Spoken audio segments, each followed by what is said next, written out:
Morning, everyone. Can you hear me? Good morning. Yes, we can hear.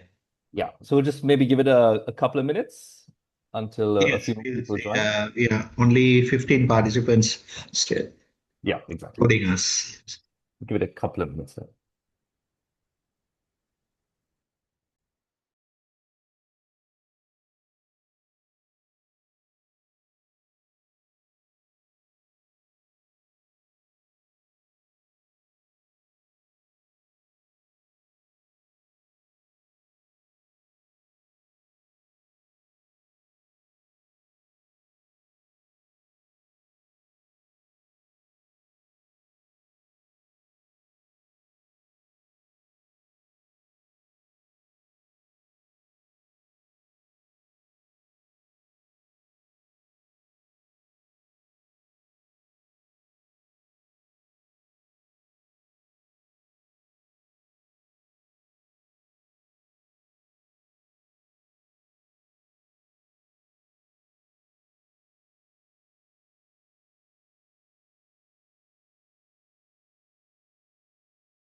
Najal, I think we can start now. Okay. All right. Good morning, everyone, and thank you very much for joining the first lecture of the Certificate in Records Management. Before we begin, I just wanted to go over some of the main points and maybe some important context. But before I do, just some housekeeping rules. Please keep yourselves muted, and if you have any questions, and there'll be time for questions after the presentation, just raise your hand so that we can manage the inflow and sort of the answering of questions. Yeah. So just in terms of the certificate in records management and the significance of it and sort of where we are right now in terms of records management in the country, I just wanted to cover some basic points, and then if you have any questions, you can ask them. I think it's important to realize because are the first cohort in this particular course that we are at a particular phase right now in Sri Lanka where we're trying to, and there are various national developments, we are trying to professionalize records management in the country. Now, a bit of context here, records management is not a field of management that is firmly established. Uh, for those of you who were part of the information sessions, we covered this very briefly. We obviously have seen that through various library programs and information management programs, records management is taught as a module, but in terms of a specialized course, this is probably, if I'm not mistaken, this is probably the first time we have a specialized course to this extent. Obviously, an important development. Some would say it comes very late because we're in 2026 and elsewhere in the world, um, records management was established in the 1930s and 40s. So there's a lot to cover, there's a lot to explore, there's a lot to study in terms of why that is, which a lot of us can do on our own time. But the key objective of this course is to ensure that you, as the first cohort, are able to be trained in records management, understand the key principles, practices, processes, the standards involved in order to effect change in the institutions that you work in, and to also be advocates for professionalization, which I think is very important. Now, when you consider all of this, it's quite a strange thing because obviously we have all of our institutions in terms of public sector, we have a vibrant private sector, and it's a very strange thing to note that we don't have the position of records manager. We obviously have people who are in charge of records rooms and so on, but we don't have professional records managers. If you were to go onto a job board today, you would be hard pressed to find any vacancies for records managers. Few and far between. I've never seen it. Yeah. So this is a serious concern, and this is something that we are trying to rectify. There is obviously the national policy. Some of you might be aware, the national policy on archives and records management that was formally, well, it was released by the National Archives in January of this year. It was approved by Cabinet in April of last year. Along with that, we have a bill that is currently with the Legal Draftsman's Department to introduce legislation, new legislation on archives and records management. And now we have the course. These are all significant developments in any context towards advancing archives and records management in the country. And we'll be exploring the significance of this discipline, particularly records management, and how far it extends. But I just wanted to position you and situate, enable sort of yourselves to situate the significance of this and what is currently happening. Because at the end of the course, all of you will go back to your institutions and hopefully with the support of the national policy, and hopefully by then also we will have the new law in effect, be able to improve standards and implement records management programs in your institution.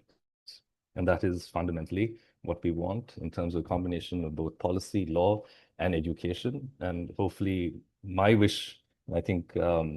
Rupesinghe and Professor Gamage will agree with me. Our wish is to one day also see professional associations develop, vibrant sectors, records, archives and records management sector develop, where you have professionals who are active and who are basically advancing the development of this field. There's another question also as to why, and I guess maybe Ruan, you might be able to answer this. Why is it that library sciences has advanced so much to the extent that we have, I think, close to, if not more than 1,000 libraries in this country. We have a professional association for librarianship, education programs at the university level. But then for some reason, for archives and records management, the field simply hasn't developed. So interesting questions for further study, questions that scholars in other contexts are also trying to understand and figure out, right? So we're not alone. So yeah, that is essentially a bit of context. I don't know if there are any questions about that. Dr. Rupesinghe, if you have anything to add to that.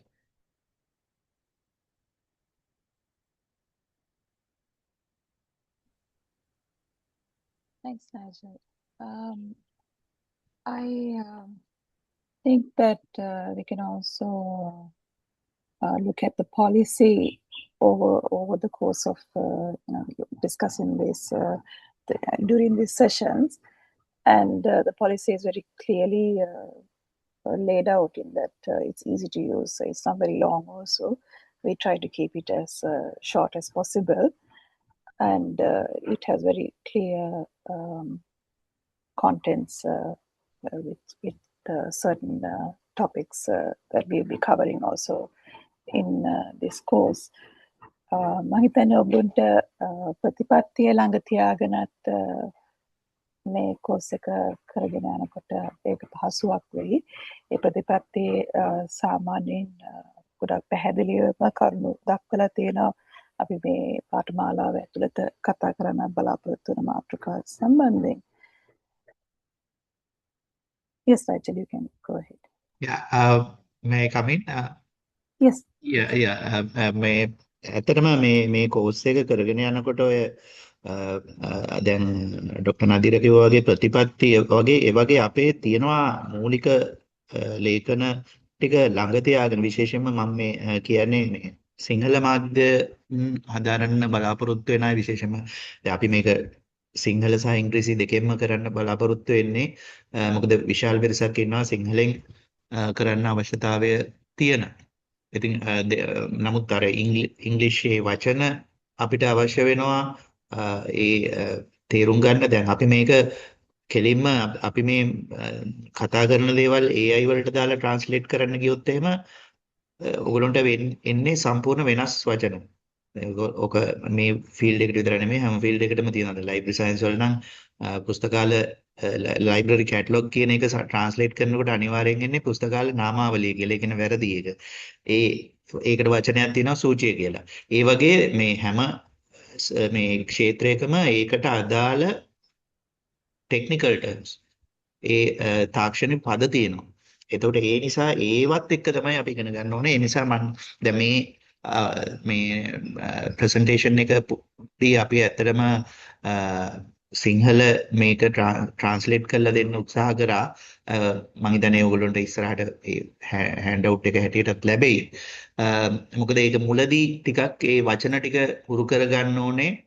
ඒ විශේෂයෙන්ම මේ field එකේ අලුත් අය විශේෂයෙන්ම මේ වචන ටිකට ඊළඟට ඒ ප්‍රතිපත්ති මාලාවේ තියෙන ඒ සංකල්ප වලට ඒ දේවල් වලට හුරු කරගන්න. එතකොට ඔයගොල්ලන්ට මේක ඉස්සරහට කරගෙන යන්න හරි ලේසි වෙයි. නැත්නම් අර සංකල්ප ඒ තාක්ෂණික පද වලින් ලොකු කතාවක් ඒක කැටි කරලා තියෙනවා එක පදයකට. ඒක නිසා ඒ පදය පාවිච්චි කරනවා කියන්නේම ඒ කතාව ඒකේ පිටිපස්සේ තියෙන සංකල්පේ පැහැදිලි කියන එක. ඒතට ඒක පැහැදිලි කර ගැනීම ඕගොල්ලෝගේ වගකීමක් වෙනවා. ඉදිරියේදී මේ අපි මේ කතා කරගෙන යන අතරේදී මේ පාඩම වලදීත් ඒ ගැන සාකච්ඡා වෙනවා. මම මූලිකව කියන්න කැමති ඒ දේ ඉස්සරහට අපි බලමු. දැන් අපේ LMS එකට ඔය ප්‍රතිපත්ති මාලාව ඔයගොල්ලෝට ඩවුන්ලෝඩ් කරගන්න පුළුවන්. අපි ලින්ක් එක දෙන්නම් LMS එකේ. ඒ වගේ ඔයගොල්ලන්ට මේකට කරන්න පුළුවන් සපෝට් එක අපේ පැත්තෙන් අපි දෙන්න සූදානම්. හොඳයි. Thank you very much. Right. Thank you, Nadir and Ron. So with that, I will begin. And just to give you an idea of what I'm going to be covering, and obviously Nadir and Ron will chip in when necessary. But what I'll be covering in this presentation is a kind of overview of what records management is. Just going through some definitions, what the benefits of records management would be in an organizational setting, what the aims generally of records management are, and then we will be going through some case studies, both international and specific to Sri Lanka, in order to maybe have a discussion about the implications of not having records management processes, how records management process and records managers could have benefited in those case studies in terms of proper management. Yeah. So, sorry, let me just, okay. Give me a second. My screen is stuck. I have to stop sharing and start sharing again.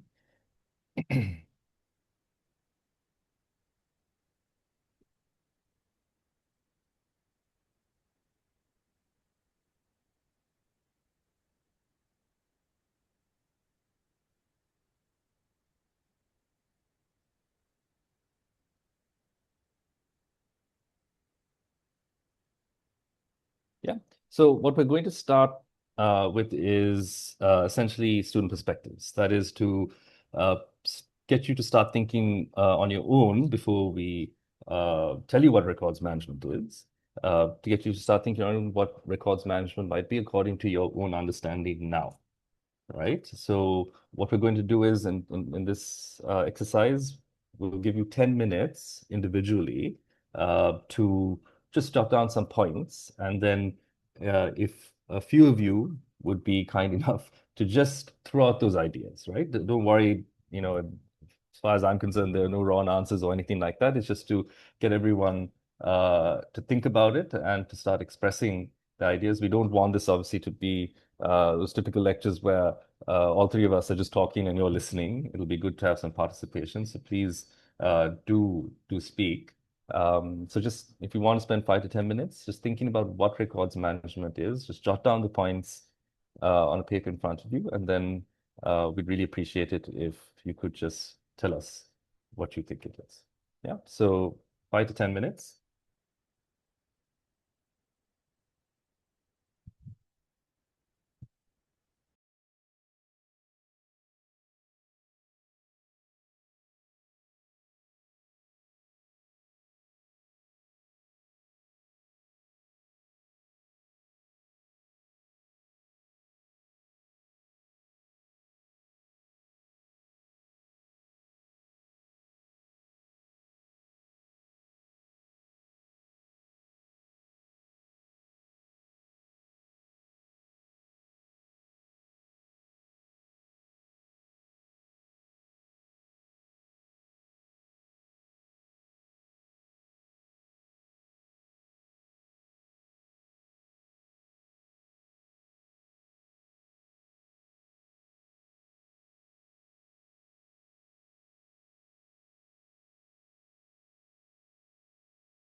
Okay. Yeah, it's just over 5 minutes. We're on 7 minutes.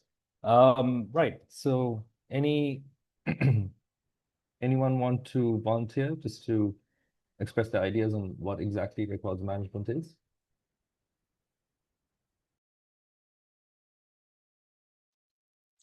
Good morning, sir. I'm Tekla from T Research Institute. Am I audible? Yes, you are. Yes, Morning. you are. Okay.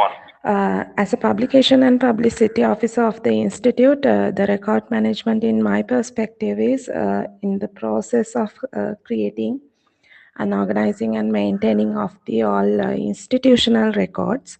If I elaborate this into some extent, I can identify that in my role, the record management is one related to one is to publications related document like a manuscript and peer review records and copyrights and etc. And for the institutional perspective, the internally the administrative records are there, and we have to manage all official letters and the procurement related and government circulars and etc.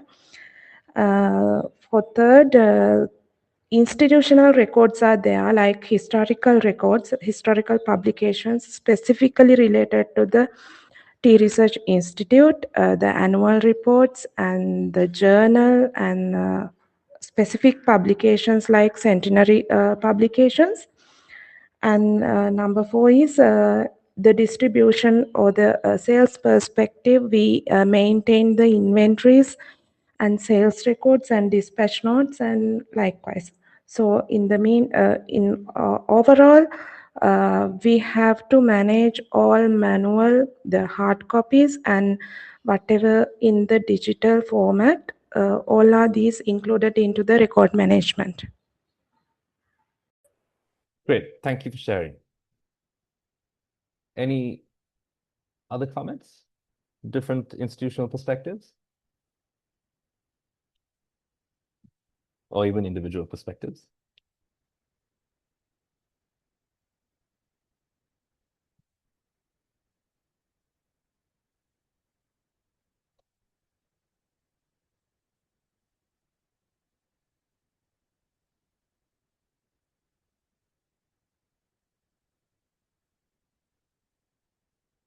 Anything? No wrong answers. Just feel free to contribute.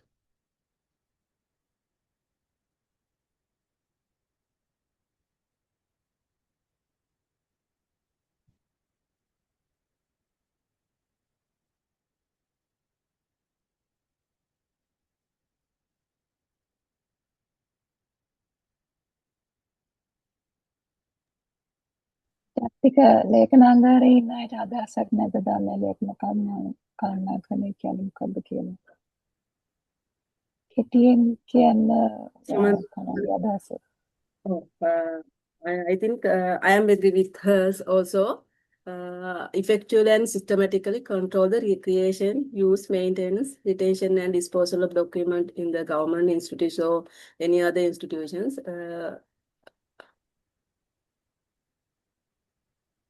Okay. Yeah. Thank you. So that's the National Archives perspective. The records in government institutions. Yeah. Okay. Any others? Anyone from an IT background?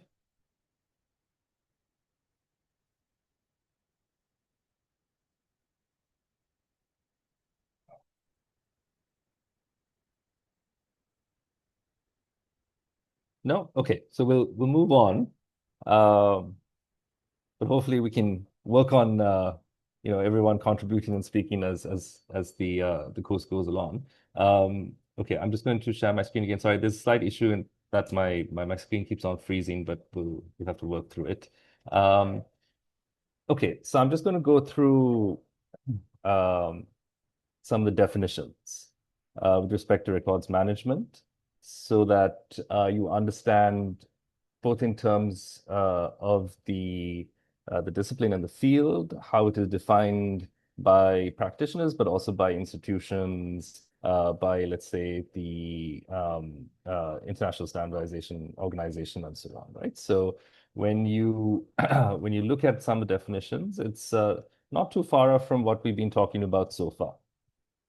If you look at the definition by the Society of American Archivists, and that is basically a professional association, the professional association for archivists and records managers in the United States. They define records management as the systematic and administrative control of records throughout their life cycle to ensure efficiency, economy in their creation, use, handling, control, maintenance, and disposition. Now, remember, we'll be going into detail as the course progresses into all of these specific elements, right? In terms of creation, handling, maintenance, disposition, right? Life cycle, and so on, right? But just to give you a sense of the definitions out there, it is fundamentally about the systematic and administrative control. The term systematic is going to come up quite a bit because that is essentially what distinguishes records management from other fields, and there are sort of corresponding or similar fields that are often confused, right? But as records managers, we focus on the systematic management of records. Yeah? Elizabeth Lomas, who is an information governance specialist and who lectures at the University College London, she defines as this, the centuries-old practice, but it has a 20th century construct, right? So the field, in terms of how it has been practiced, can be traced back centuries, but fundamentally, in terms of how it has developed in the 20th century and how it has progressed thus far, records management is concerned with processes and controls. Remember, processes and controls for creation, capture, and management of organizations' records, right? To support operations. Yeah. So in the next lecture, we'll be actually going into quite a bit of detail in terms of defining and understanding records and the models that are used to manage records. But I just want you very specifically, and I hope you're making notes, just to obviously the slides will be shared, but just to pick up these very clear terms that are being used, because you should already be getting a sense of the kind of rigor, right, and the focus on systematic management that is emphasized in these definitions. Okay. The ISO standard ISO 15489-1, that's 2016,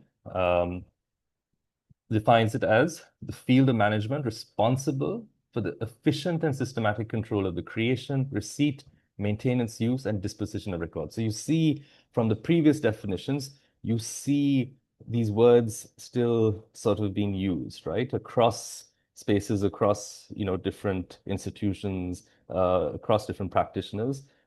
It is very clearly part of how the field is understood. So systematic control and creation and receipt, maintenance, use, and disposition of records, including processes for capturing, maintaining evidence of and information about business activities and transactions in the form of records.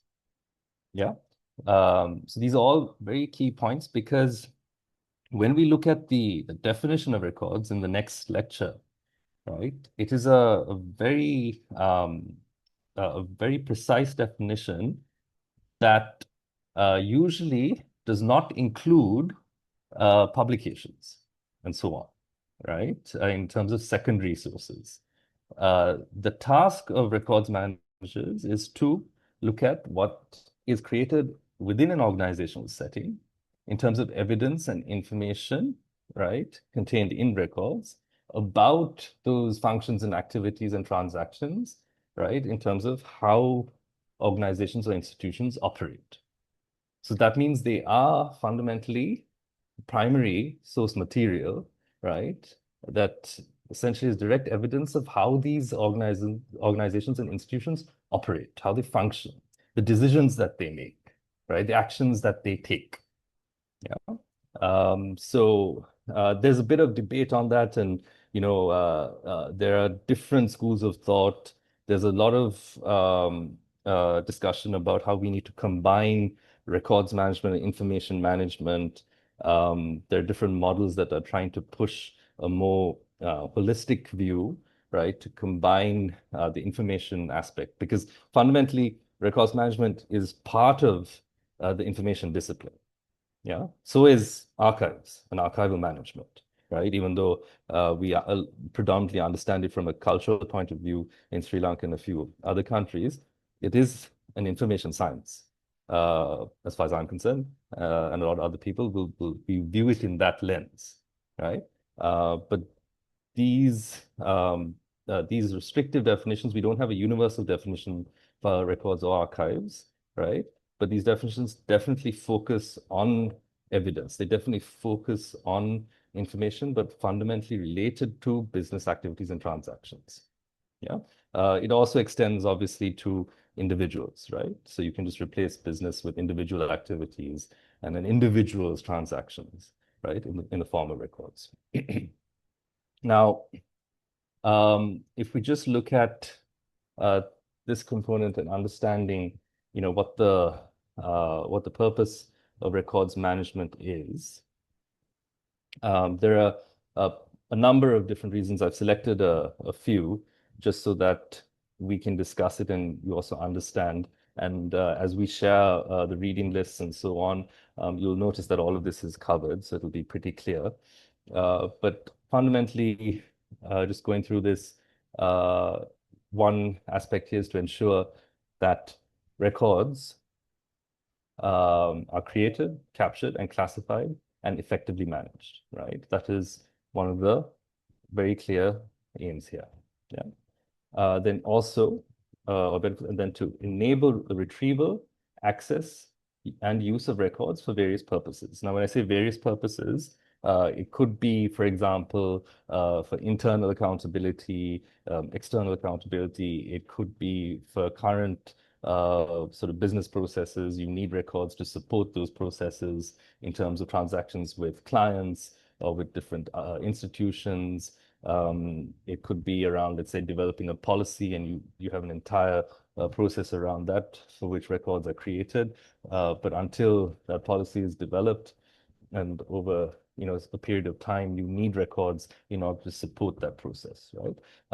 It also could be at a later stage for, let's say, cultural memory, to help people understand how, again, organizations and institutions function, right? So there are various purposes or multiple purposes, as we say in the field, right? It's not specifically for one purpose. And we'll be going into that aspect also in subsequent lectures about how we understand access and use.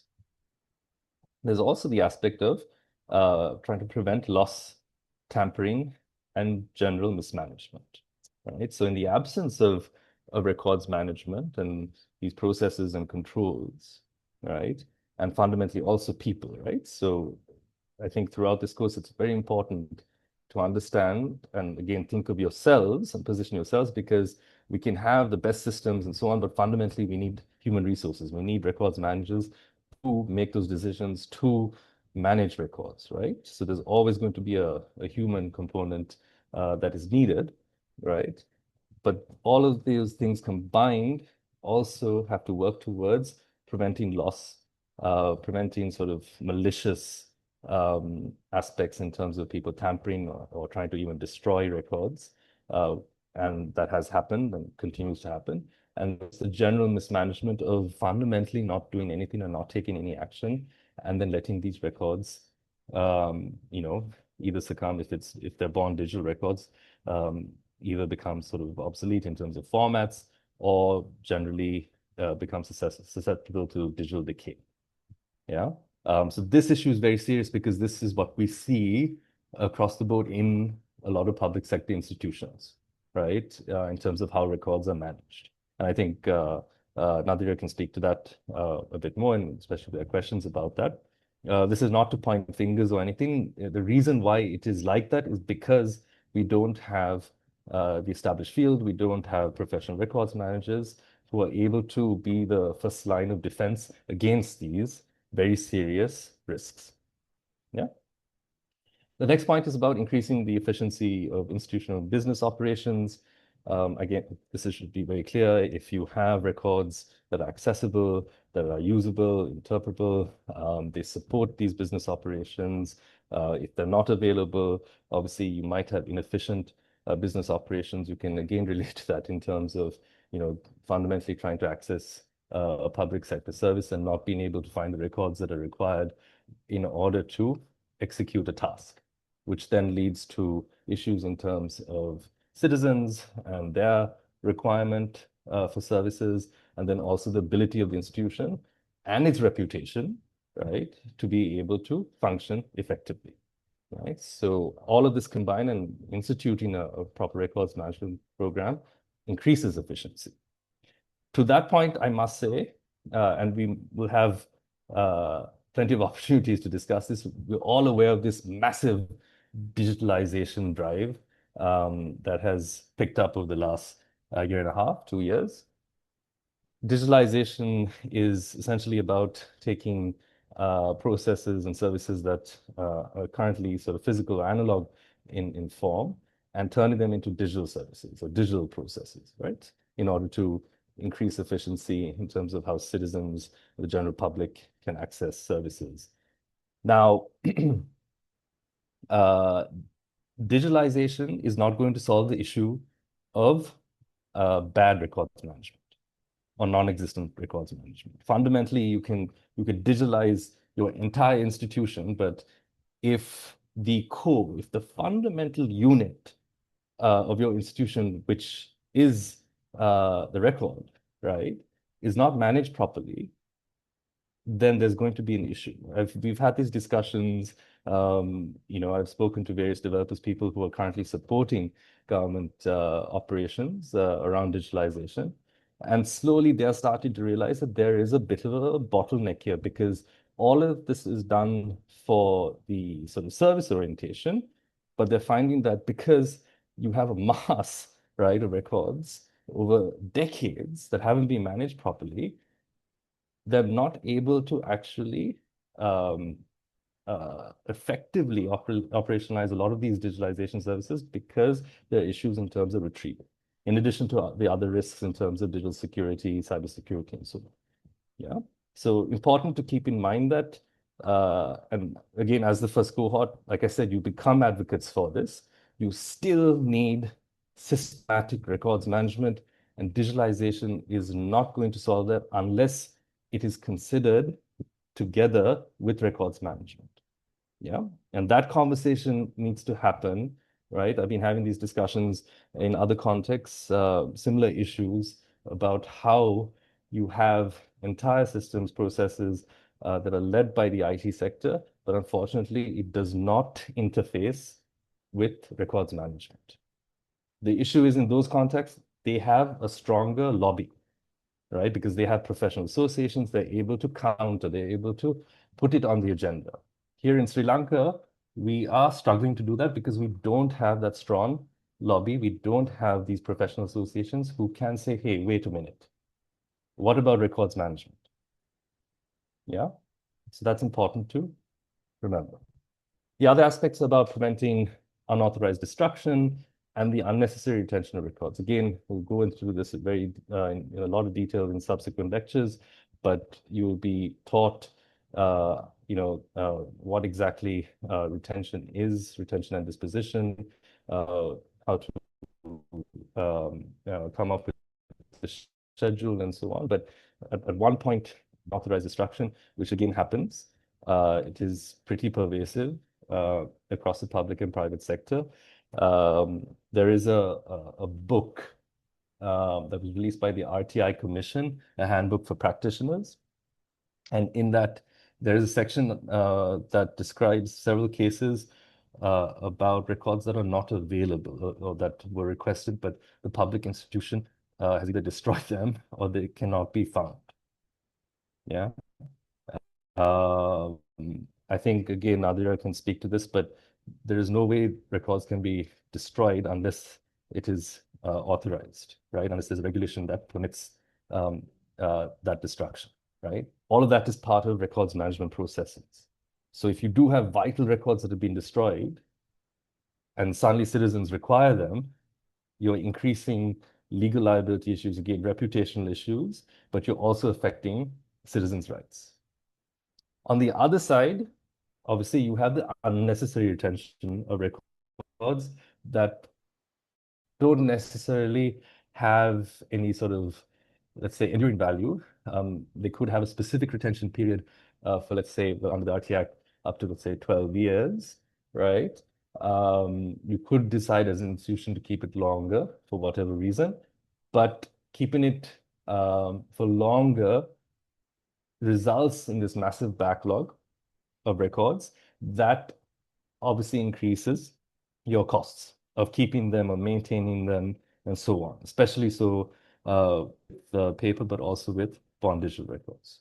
So that is another aspect where records management helps you make those decisions according to established sort of law, written law, according to regulations and so on, right? But then also other considerations in terms of why records need to be retained and why records need to be destroyed.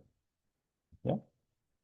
Next point is obviously about protecting rights. We've covered that, protecting rights of employees.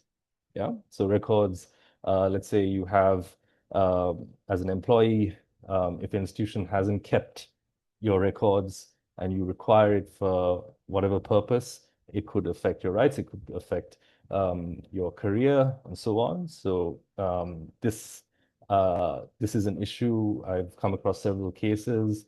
For example, I won't mention names or the institution, but one of my very close friends, he required his personnel file, right?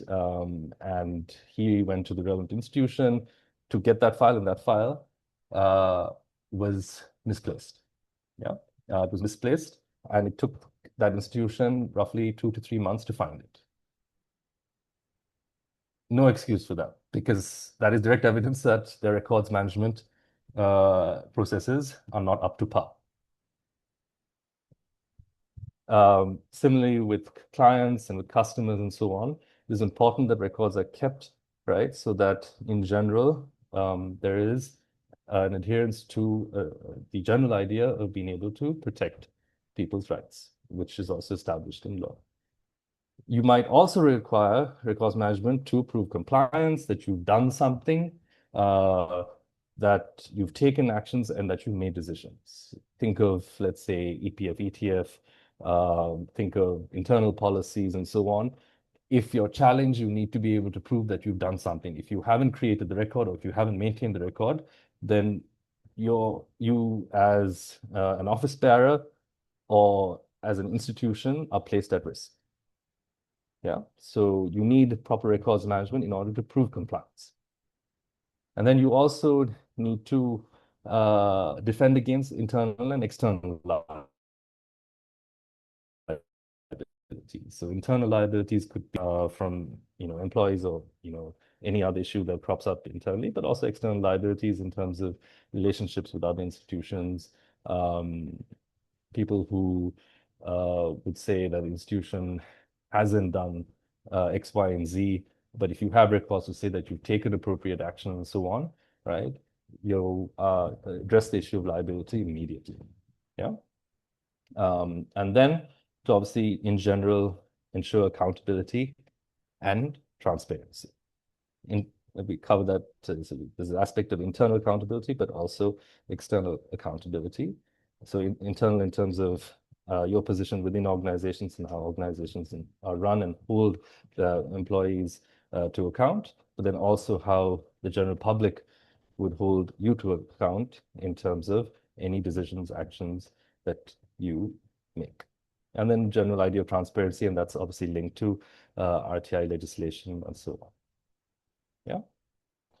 Yeah. I just wanted to cover again some of the contextual points and re-emphasize this. As I've said, and this is specific to Sri Lanka, there are possibly more observations that can be added on, and again, I look forward to your insights on this. As I said, there are no professional records managers in the public, so then the question arises, who manages our records, right? So as far as I know, with the private sector, that responsibility has largely been delegated to IT officers, chief information officers, and so on, who don't, as far as I've been able to study, who don't necessarily have training in records management, but who look at it from a systems point of view. There are issues with that, there are risks to that. If people who are in charge of records do not understand records management standards, and so on. Yeah. In the public sector, again, depending on the specific institution and the subsectors that they operate in, you obviously have records rooms. Those rooms are managed by individuals, but there's such a high churn rate in terms of the replacement of officers, right? That is one issue, but also, again, the same issue in terms of understanding the specific and unique characteristics of records and how they have to be managed, right? In line with standards, established standards and principles and processes. Yeah. I mentioned the national policy. The national policy very specifically identifies the records management crisis in the country. Unfortunately, it's a crisis that the media and no one is really talking about, right? But if there was to be a widespread audit of records management practices in public institutions, I have a feeling that there will be some pretty serious results and increased scrutiny and attention to the matter. Unfortunately, that doesn't happen to the extent or standard it's required, right? But again, from the subset that I've been able to see, right, there is definitely a crisis in terms of how records are managed. Then, the next point, it's quite interesting to note that, you know, this issue, it's not that this issue hasn't received attention, because you see it at different levels, but you have legislation that calls for records management, or for specific aspects of the field, right? So if you take the RTI Act, under RTI Act, the Commission is supposed to issue records management guidance. Yeah.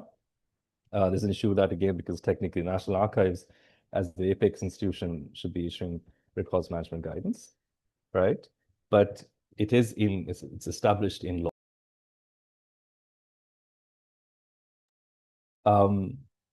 But even with that, and it also, let's say, cataloging requirements around cataloging and indexing and so on appear both in the RTI Act and the Personal Data Protection Act, there hasn't been a proper plan to ensure that records management can be mainstreamed across public and private sectors.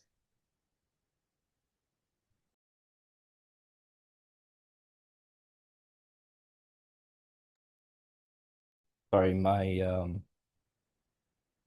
okay, so then, as we've discussed, records rooms are not properly managed because officers do not have the knowledge and skills, and fundamentally also the resources to carry out records management. This is what the course seeks to rectify, so that if you are in charge of your records rooms, whether you're in the public sector or the private sector, if you're in charge, and again, irrespective of format, both born digital and physical, that you do have at least the basic knowledge and skills to be able to take decisions and to work with institutions, for example, if you're in the public sector, to start looking at developing records management programs and instituting those standards within your institutions, right? The other issue is, and this really needs to be studied, because we know a bit about how paper or analog records are managed, but in terms of born digital records and how they're ingested into standards, compliance systems, and so on, we really do not know how far this has progressed. We know that, for example, a lot of public institutions are implementing management information systems and so on, and these management information systems apparently have record keeping functions. Whether these are compliant with international standards is another question altogether, right? So there has to be significant study to see whether this is happening. My sense is it isn't. I know that a lot of the software that is developing in the private sector by third-party tech firms doesn't really adhere to records management standards, and there are records management standards around EDRMS systems, right? And information systems in general as well. So that is a huge issue, because if it doesn't correspond with the existing tools, it doesn't look at retention and disposition schedules and building classification methods and approaches that are quite established in the field.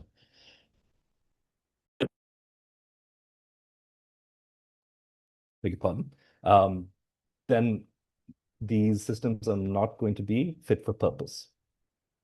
Another issue is that digital preservation, which is the continued actions that are required to ensure the longevity of digital assets, that is virtually unheard of in public and private sectors. So that is a kind of sub-discipline that is developing quite rapidly in an international context.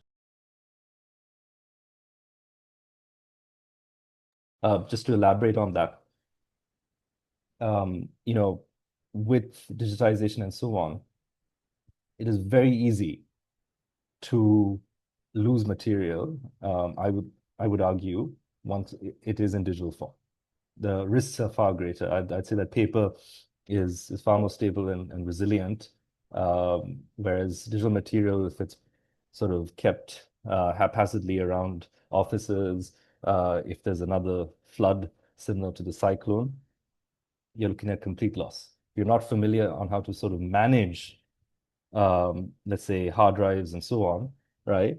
For example, that you can only keep a hard drive for 3 years, and if you keep hard drives for 10 years, chances are that you're really at risk of losing material, right? So there are a whole host of methods around digital preservation, right, at a basic level and at a more advanced level, to increase the longevity of digital assets or digital material in general, right? And this is something that the course will also cover in detail in terms of software that you can use, but fundamentally how you incorporate these processes into your workflow in terms of managing records. The other issue just around, you know, again, perception of records management is that what we're talking about today and what we'll be teaching you over the next 6 months, it is not about simply moving files or keeping papers in a filing cabinet, right? This is, you know, obviously there are aspects of records management that help you to do that effectively, but this really goes into the nitty-gritty, the nuts and bolts of records, right? And how they need to be managed at a very specific standard, and all of the processes, right, that if you go back to the definitions of records management, all of the processes that are required to do that. Yeah. So it's not simple, I would say, it's not simple clerical work or, you know, just keeping things in a filing cabinet. It is far more than that, right? And that is what the course will try and sort of emphasize and teach you in terms of, you know, what exactly those processes are and how they come together in terms of a complete management program for the records in your institutions or wherever you work. The other aspect is, I think it's important to distinguish between this. And I mentioned before that there's a bit of debate about this, but currently where it sits is that, and I think different scholars and practitioners see it differently. There is a distinction between records management and information management. Yeah, records management is about that systematic management, you know, the creation and management of records as evidence and as information to support business transactions. Information management is about managing information assets. So that would be, you know, publications, whatever, CDs, anything that is a secondary sort of source that's developed out of a process, but has a secondary value. Yeah. So that distinction needs to be made clear, because there is a lot of conflation and confusion about that. Yeah. And we'll be briefly exploring it, but I think as you go along, you will understand that records management really focuses on records, and you understand the definitions and as to why there is a separation here, right? But it is very different. And the reason for that is that it is an entire professional field of its own, and it comprises of these rigorous processes and standards and practices, right, that are fundamentally about managing those unique properties and characteristics of records, right? So the characteristics of records, these unique properties that we'll be exploring in the next lecture, are characteristics that you don't see in these sort of information assets such as publications and so on, right? So once you understand the distinction, I think you'll realize why there's a need to separate the two. And at the core of the field, right, is the kind of entirety of steps and actions and decisions taken to systematically manage records in an organizational setting. We've already covered that, but just to make that clear, the steps and the decisions, processes, principles, standards, right? All this needs to be understood comprehensively for you to be able to actually affect change in your institutions. As I said, it's more complex than file maintenance, but when you look at this from afar and going through what you have so far in terms of what records management is, it provides significant value to the operations of an organization. And the reason why it's important to emphasize this is that for those of you in both public and private organizations, when you go through this course, one thing that you're going to have to do is make the case for records management to be implemented in your institutions, right? And that is always a struggle. That is a struggle that I face in terms of advocating for records management. I think Nadira would also say that is a struggle that she faces as Director General of the National Archives, right? In terms of making the case for organizations to actually take this seriously. So you will, and it's part of obviously culture, it's part of human behavior. So we've incorporated these aspects of change management and how you actually make the case to change things in your organization and implement a records management program. Yeah. But you will have to show the value that it brings in order to make sure that senior managers, right, and senior officials are convinced and they allocate the resources required to do that, right? That's not only with records management, I think that's with anything really, right? I mean, I guess it's also with, librarianship or any other field. You have to be able to show impact. You have to be able to show value and value that it will bring in order for resources to be allocated, right? And just to sum up that perception, Margaret Crockett said that fundamentally records management is about control, right? It is about knowing what records the organization needs and creates, as well as making sure the records are organized effectively, right? So I think the definitions obviously cover that sort of general point, but it is also, and I think this is very critical, it is about understanding what the organization does, right? And which records arise from its functions and activities. So one thing that we will be going through is how records management programs work and how they are structured. They are not linked to the structure of an organization in terms of units and subunits and so on. We don't approach records management in that way. What we do is we look at the functions and activities, and the reason for that is because they are more consistent. For example, most organizations, even public authorities, will have procurement, right, as a function. They will have, let's say, managing human resources. They will have sending and receiving correspondence as a function, right, and so on. These don't really change, but structures of organizations do change, right, which makes it very difficult to manage a records management program because it affects how your program is structured, right, and how it works. So what you do is that if you base it on units, on organizational units, that means that you will be constantly changing your records management program, right? So something that should be relatively stable for 5 years until it's reviewed, right? It will constantly go through this upheaval of not being stable enough because your program is not, or it's basically not being able to capture records where they're created, right? Because these sort of changes are occurring, right? So we make the case that functions and activities are more persistent, more consistent, right? They don't change in general. And it is easier to add on functions and sub-functions than it is to sort of redevelop an entire program based on significant changes across institutions in terms of units and so on. Yeah.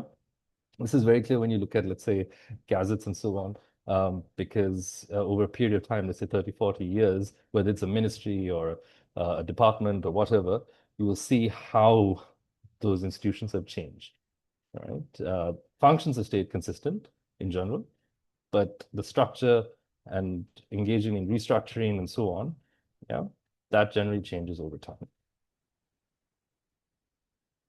And so records management itself is a function which breaks down into a large number of activities, right? That I think, again, we make clear in terms of looking at creation, looking at management, capture, looking at retention, disposition, and so on. Yeah. And again, just to emphasize, with information management, that distinction has to be understood. It's vastly different in terms of managing publications and managing records and archives even. Although, and maybe Nadir can speak to this, in the definition of a public record, I believe publications may be included, but that's because also the nature of archival material and the nature of accumulations that do come in. So while we focus on records as evidence of actions, evidence of activities, right, it is not uncommon in how records are kept to see, let's say, policies or publications and so on. And not generally, they will be included, let's say, in archives once they're transferred for permanent preservation. But by and large, we try and keep a distinction in terms of not functioning as a library does. Yeah.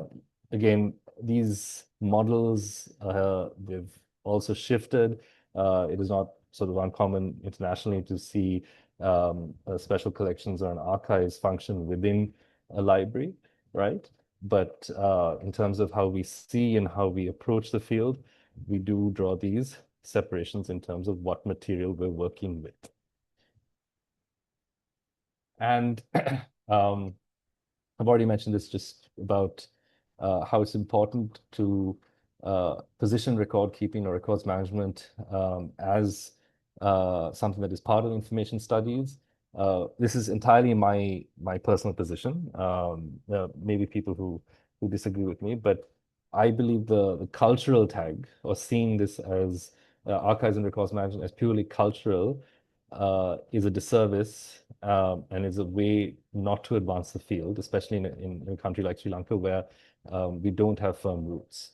So it's important that it is seen, and obviously it's been taught out in NILIS, so luckily we have that firm grounding and that firm anchoring, right, to position records management, and eventually, once we develop a course in archives management, to position it within the broader information field, because I think in terms of how you work, you have to see yourselves as records managers that will also be working with IT officers and other information experts in order to develop solutions, right, that work for an organization. So not in isolation, right, but working together, right, to look at what is best for an organization in terms of managing its records, managing its information, right? And then in general, looking at managing information and evidence according to standards. Yeah. And just to emphasize, this value of records and how it's seen, records embody, according to Julian Oliver and Foscarini, Fiorella Foscarini, two well-known records management and archival scholars. They embody our intentions. They enable us to act in the world, right? I think if one of the successes of this course is to enable you to not detach yourself from what is really kind of mundane almost, right? So if you're dealing, if you're in an administrative position or so on, records are created all the time. They're probably overwhelming. You're always with them, right? And naturally, there's this point where you will detach yourselves from it. You'll see it as, this digital file or this piece of paper and so on. But always remember to step back and understand the significance of records because, as Oliver and Foscarini say, they enable us to act in the world, right? So and be accountable for our actions. Yeah, I think it was Max Weber who said that they were the tools of production, right? So over time and over scholarship and across history, there is such an emphasis on the value of records in terms of what they bring to society, right? So record keeping, record making, so the act of making records and the act of keeping records are essential to all of us, right? Every community in Sri Lanka, yeah, every organization. Right? And we need to be able to be advocates for that and bring that to our workplaces, into our collaborations, and fundamentally how we see what we do. Yeah, because if we don't do it, and if we let things stay the way they are, how will we understand our past? What is the evidence of our past? Think of your institution. And if your institution has lost records or it has, destroyed records, how will, in let's say 20, 30, 40 years' time, we be able to understand that institution? There's a reason why people can go to the National Archives and, let's say, study the Department of Railways, Department of Agriculture, right? The older records related to the British administration, the Dutch archives, and so on, right? Because there was a significant amount of attention in terms of keeping those records and making sure that they were preserved because of the value they had for governing. Right. So when you think of the amount of scholarship and the amount of a use that it has, including now in terms of court cases or whatever, right? There's such an immense value to date. These aren't things that are just somewhere in the past and they're completely irrelevant today, right? They continue to shape our present. They continue to shape our future, right? So it is very important that you see it like that, and that as individuals, as records managers, at the end of this course, you understand that you are leaving behind a trace of our collective pursuits, our individual pursuits, our entire efforts to build institutions, build this country, and so on. Okay. Jeffrey Yeo, who is another leader in information and evidence records management, he also talks about the understanding of records and understanding of information and how they diverge considerably, right? So records play these sort of complex roles in social action, which transcend, the capture supply of information, right? Ideas about information are commonplace in writings about record keeping, but they do not appear to provide an adequate basis to comprehend the complexity of records and their function of human society, right? So he's just trying to say again and emphasize that we need to see records management as a core discipline. I think he's been very consistent with that in his writings. His name is Jeffrey Yeo. Again, we'll be sharing a general reading list next week, so you can sort of download these articles and read them. But again, the emphasis is on looking at and paying respect to records and the field of management that is in charge of managing them, right? Of ensuring their integrity and their accessibility and usability over time.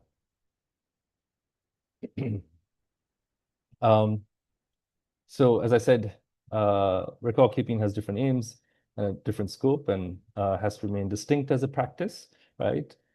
Happy to entertain and definitely listen to different views in opposition to that, especially if anyone thinks that we should be in Sri Lanka merging records management and information management.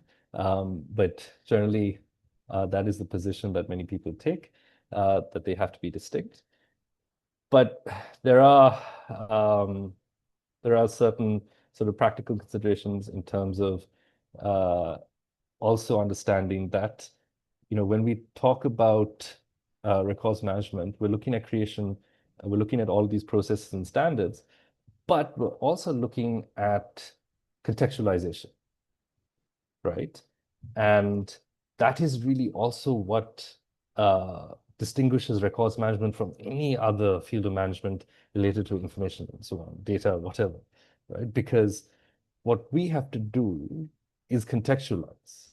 So if you're, you can classify and put things into a file and do whatever you want, but when you look at proper classification, when you develop your retention and disposition schedules, which you'll learn how to do in this course, you will also realize that contextualization and understanding a record's context of creation is very important, because that is what supports an understanding of its authenticity, an understanding of its reliability, an understanding of its integrity and its usability, right?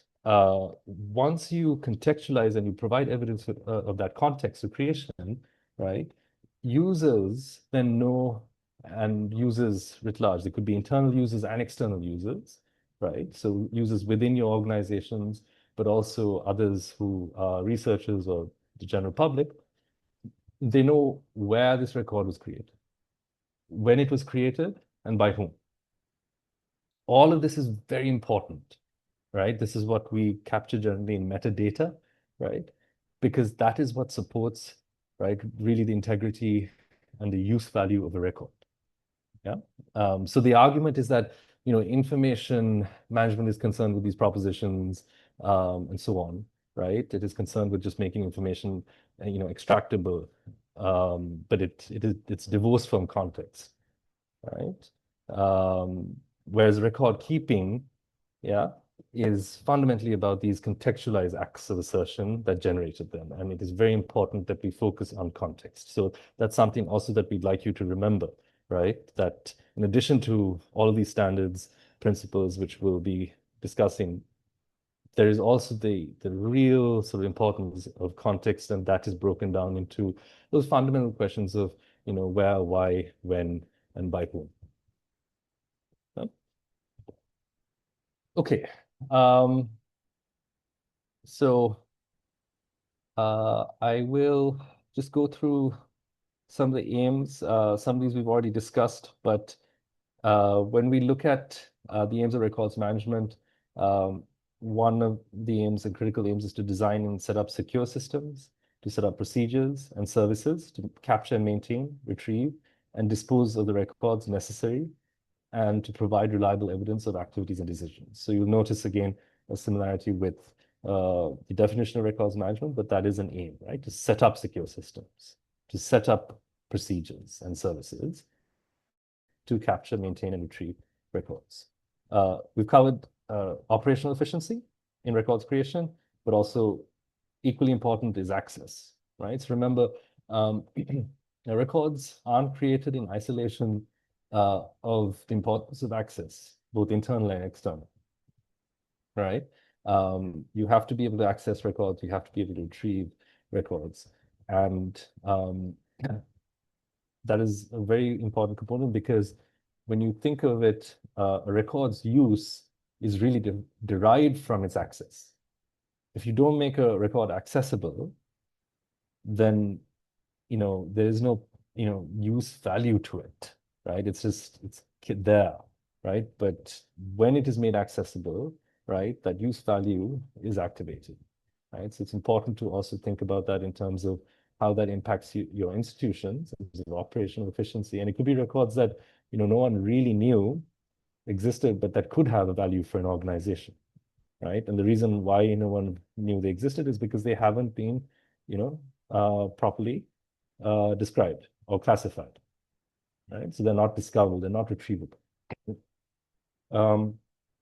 The other aim is to control the volume and maintenance costs of records, to eliminate overheads associated with maintaining obsolete records and so on. So again, that's linked to developing retention and disposal schedules, which is a very important part of this course, and then to support decision-making and business operations over time, and to provide evidence of decisions and activities, again, a very critical component, and then to meet legal and regulatory requirements and the relevant standards.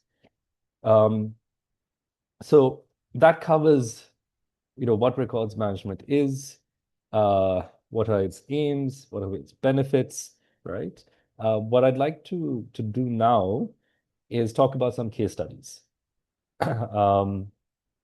And I've basically picked 6 case studies, as I said, both international and then also local to Sri Lanka, and maybe just discuss them and consider their relevance. Again, this is kind of an open session, so if you have any questions, if you want to relate it to any sort of insights from Sri Lanka, then please do so. But the first case study is related to Enron Anderson, right?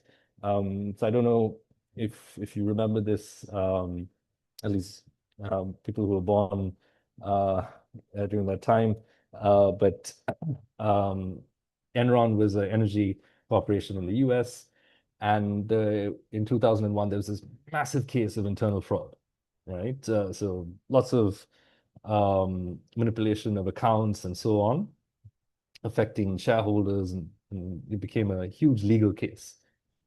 Interestingly, what happened in that is that Enron's accounting firm, this company called Arthur Anderson, they ended up destroying thousands of records and deleted emails, which were evidence of, right, their role in this scandal. Yeah. It became a massive issue because they were also taken to court. There was a class action lawsuit, right? In that case, I think it was the lead accountant at Arthur Anderson that gave the order for destruction. But it's very interesting, if you look into this case, an email was sent by him asking employees to implement the retention schedules, right? Which was done without question, right? So there's a question also. Then people who looked into the case said, okay, what exactly were these retention schedules, and how is it that all of these records related to an ongoing relationship, right, with a client ended up being destroyed? Yeah.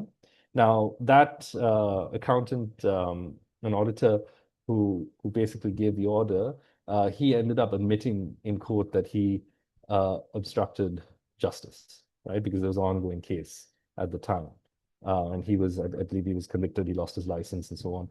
Arthur Anderson lost their license, their CPA license completely, and they went out of business, right? 85,000 jobs, right? Done. Enron went bankrupt. Again, tens of thousands of jobs lost there, right? And you had billion-dollar lawsuits, right? These institutions were never really able to recover. So they ended up closing down. This is generally a very important case in records management because of the destruction of records, right? It's highlighted because what this led to was legislation called the Sarbanes-Oxley Act, which instituted very specific controls on auditing and so on. But it also highlighted the importance of really rigorous records management standards, and also the ethics component of records managers not destroying records that are required for legal purposes. Yeah. So this is quite a famous case where you had sort of malicious intent in terms of the destruction of records. Yeah?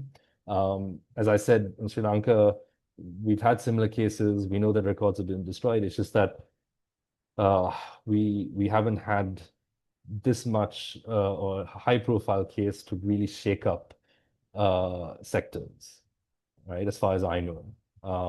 We've had a few, not really high profile, but that have placed some sort of scrutiny, but there hasn't led to discussion or significant discussion about records management, not as much as we would like, right? So the Enron Anderson scandal is one of the most important case studies. Then you have what is known as the Heine Affair, which is from Australia. So in 1990, the records that were sought in a legal action that was just about to be taken against the Queensland government, and they were destroyed.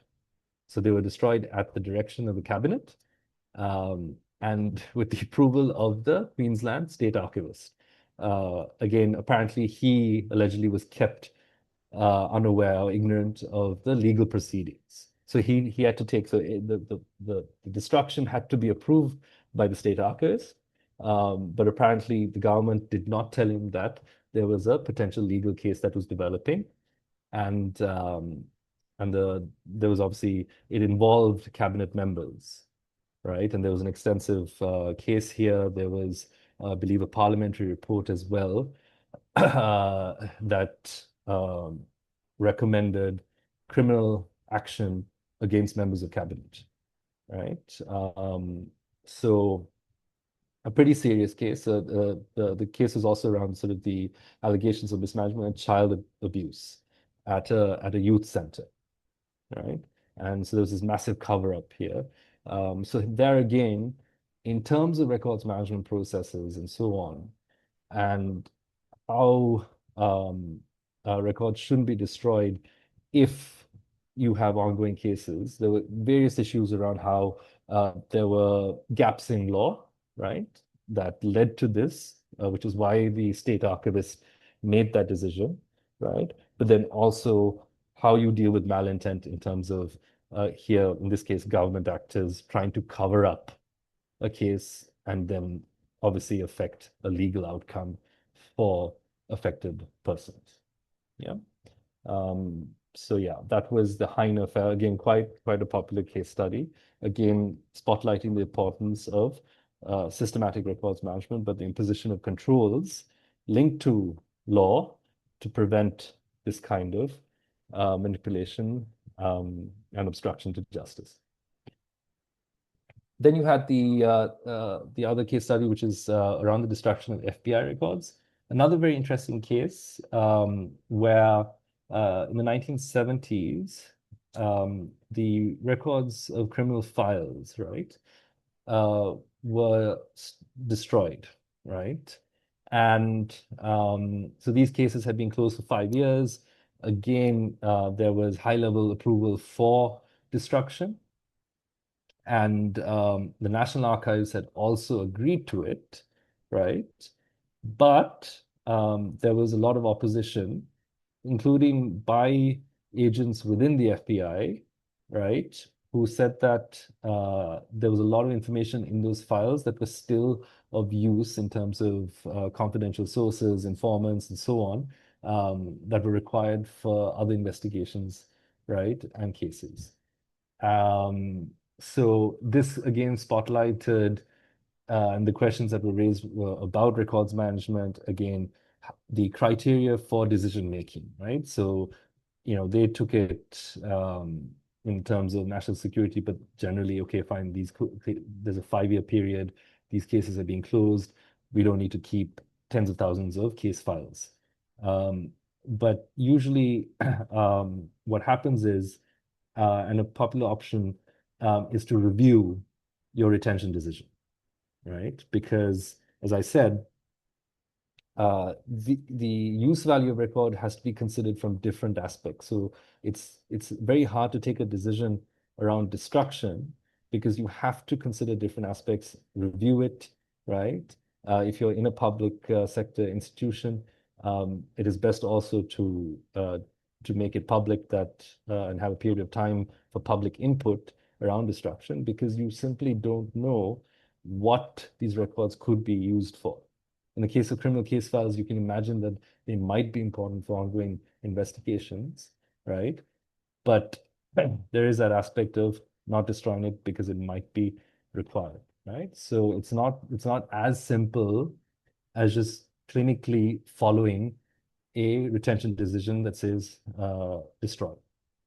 There is, I think, for those of you who work in the public sector, again, it applies to the private sector, the issue of hierarchy, and when you have, let's say, cabinet orders, government orders, senior management sort of level officers who are issuing orders, right, around destruction, right, it is generally a safeguard to act obviously according to the law.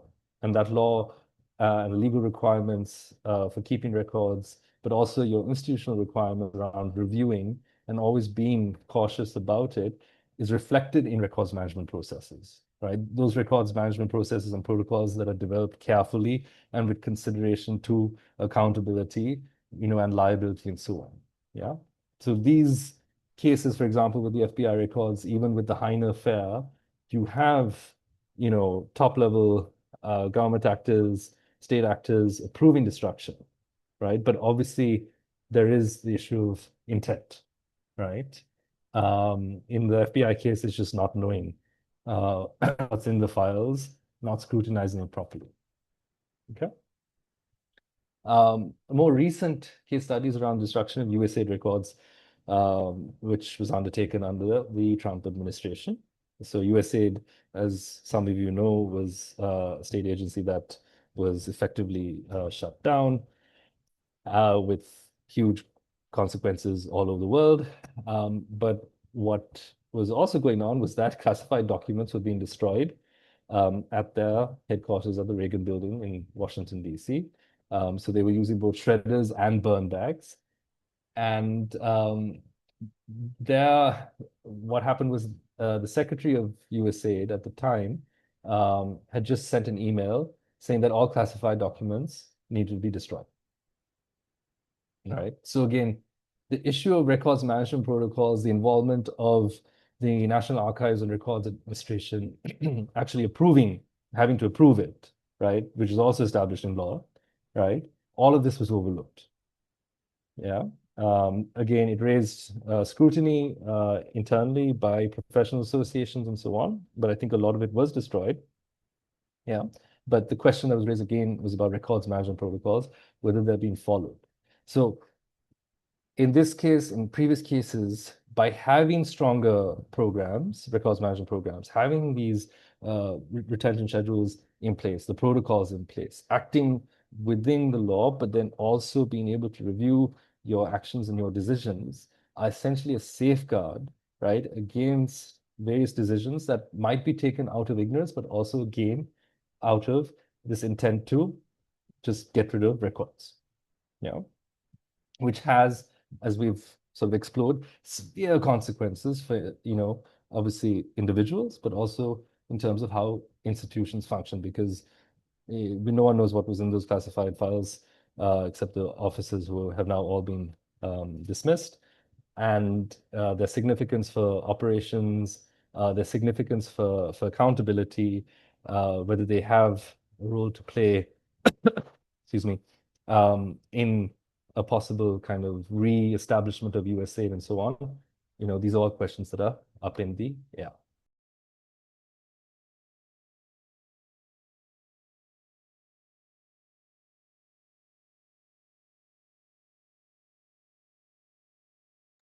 Right. So now we move to Sri Lanka. Some of you might be familiar with that case. So we have the NMRA case from 2021, which is the Medicines Registration Authority. And there are 2 terabytes of data were deleted from an NMRA database. So the quite a famous case. The software engineer from a third-party IT firm was arrested, spent some time in remand prison, and there was investigation. And in that case, I think the information was stored in Lanka Government Cloud. And the records pertain to applications that were related to pharmaceutical companies, contained sensitive information on drug formulations and so on. Point is, they had not been backed up as well, but they were able to somehow retrieve it and to a certain extent. But the destruction of these records, again, by a software engineer, right, for, again, a national institution, should have sparked a discussion about how we look at stronger protocols. It did, but it did from the wrong angle because it looked at it only from a systems angle. Again, how what happened was NMRA, there was a subsequent press release or news article about how they're looking at foolproof digital systems, right? But again, nothing related to, again, records management, these protocols. If they had retention and disposition schedules in place with all of this data classified, right, with the instructions about what happens to these records over a specific period, what the trigger period is, if they're retained or destroyed, if they're reviewed, right, then the software engineer, right, would not be able to destroy it unless he was doing it with criminal intent. Yeah, so there is this case, if you dig into it, apparently there's a huge issue here in terms of accountability and how there's this wider conspiracy of corruption and so on. So the deletion happened apparently, allegedly, for a specific reason to cover up this sort of larger case of corruption that was happening at NMRA. Yeah. So again, the importance of records managers. Obviously, I don't think NMRA has a records manager. If you're a records manager, if you're a trained records manager, you have the authority, and you should have the authority working in that institution, right, to block any attempted destruction if it does not correspond, right, with an established authoritative decision linked to your retention and disposition schedules. Okay, and then the last case study is around the ransomware attack on the government email domain from 2023. Not too long ago, affected a lot of people that I know who work in government. So there, what happened was there was a ransomware attack on the domain that was maintained by ICTA, which has now been replaced by GovTech. So the ransomware affected 5,000 email addresses, and surprise, surprise, there was no backup for 2.5 months worth of data. This is an outright admission by the ICTA agency in 2023. Okay, so I think users lost emails for that period. I don't think they recovered those emails, and it included Cabinet Office. So it's basically people using the gov.lk domain. Yeah, it's kind of interesting. So here it's really specific. It's more of a cybersecurity issue, but the issue of backups are very specific here to how records and information and data are managed, right? And especially emails. So records managers are usually in other contexts, in other international contexts, they're in charge of managing email records, right? So they would be looking at the maintenance of email, but then eventually the retention of it or disposition of it, again, based on very specific schedules. So here, if there were backups, and that would be part of a records manager's duty, right, to ensure that there are backups, right, then this would have not been as serious as it was. A similar case around this is what happened to the British Library around the same period, 2022-23, where they also experienced, now this is a billion pound institution with significant cybersecurity, with highly qualified individuals, both records managers and IT officers and cybersecurity officials, but due to certain internal lapses, right, they suffered a ransomware attack. But luckily, they had backed things up. So their backup processes were quite solid. But it is for an institution that size, and because of the nature and the scale of the attack, they are still recovering, right? They're still recovering from this. They're not still fully operational, and they're still working on restoring, right, a lot of the records that were held to ransom and then subsequently deleted or destroyed, right? So again, this question about stronger records management programs, not done in isolation of IT offices, but working in collaboration to ensure that these principles and these standards are streamlined or mainstreamed within these institutions, right? So that we are able to take care of our records in a more systematic way, but fundamentally to ensure their safety and integrity. Okay, so we have cases from international contexts, which are quite serious. We also have our cases in Sri Lanka. So you understand that there are lapses, there are issues in terms of records management. But the difference is when you take the international cases, there's a lot more pushback and a lot more focus on records management and sort of advocating on that behalf and holding individuals account from that point of view. And the discussions in all of those cases, in those international cases, were about records management standards, records management protocols, right? Whereas here, unfortunately, these two cases didn't lead to a strong discussion in this country about records management, right? But we are where we are.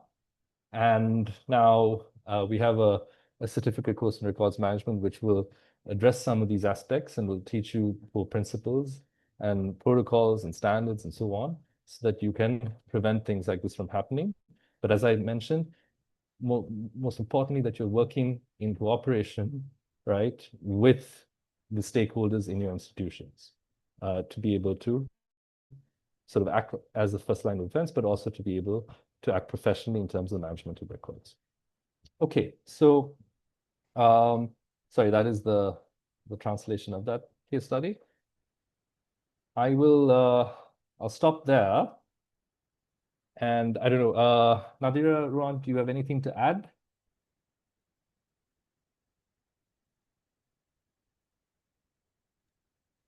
Nigel, I think that was a very good and comprehensive account of the 20th century history of records management, or maybe the more recent history as an introduction. So if anybody wants to go into the longer history, we can distribute something in the reading list.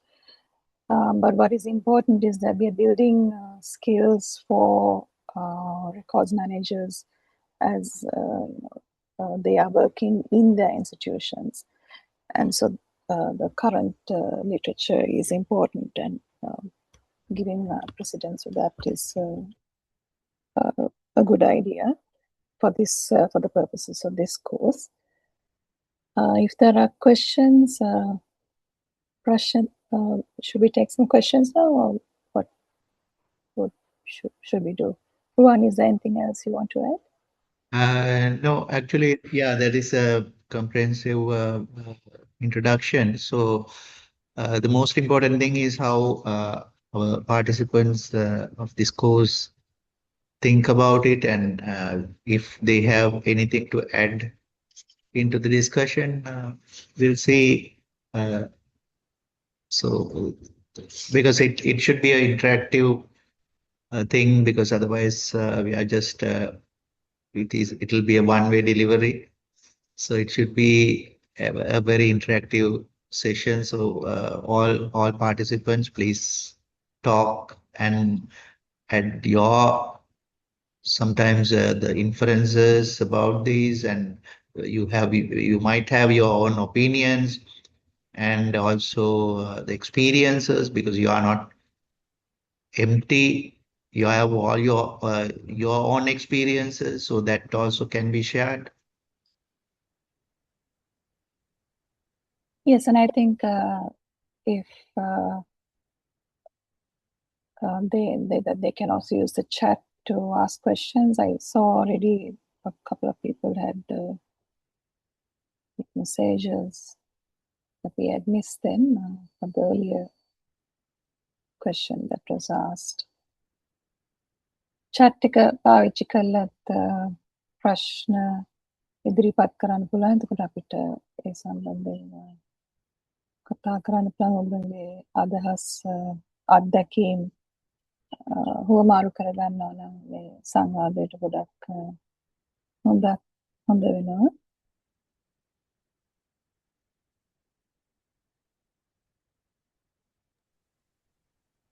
ප්‍රශ්න තියෙනවා නම් අහන්න. මේ මූලික හැඳින්වීමක් එතකොට මේ මූලික හැඳින්වීමට අදාළව විශේෂයෙන්ම කේස් ස්ටඩීස් කීපයක් ඉදිරිපත් කළා. ඒ කේස් ස්ටඩීස් වල දැන් ඔයගොල්ලෝ මොනවා හරි දෙයක් ඒ ගැන වැඩිදුර අහන්න තියනවාද නැත්නම් මේ සංකල්ප මූලික දේවල් ඉදිරිපත් කරපු සංකල්ප ගැන ඔයගොල්ලන්ට යමක් කියන්න තියනවාද කතා කරන්න.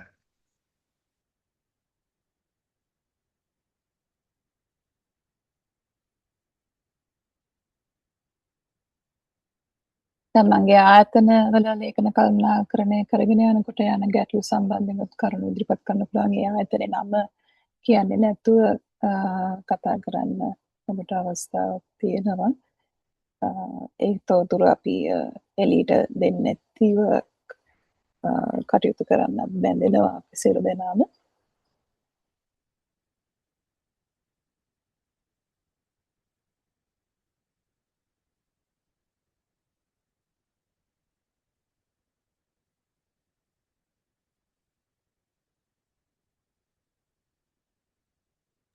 අපි මෙහෙම කියමුද? ඒ කියන්නේ දැන් ආයතනය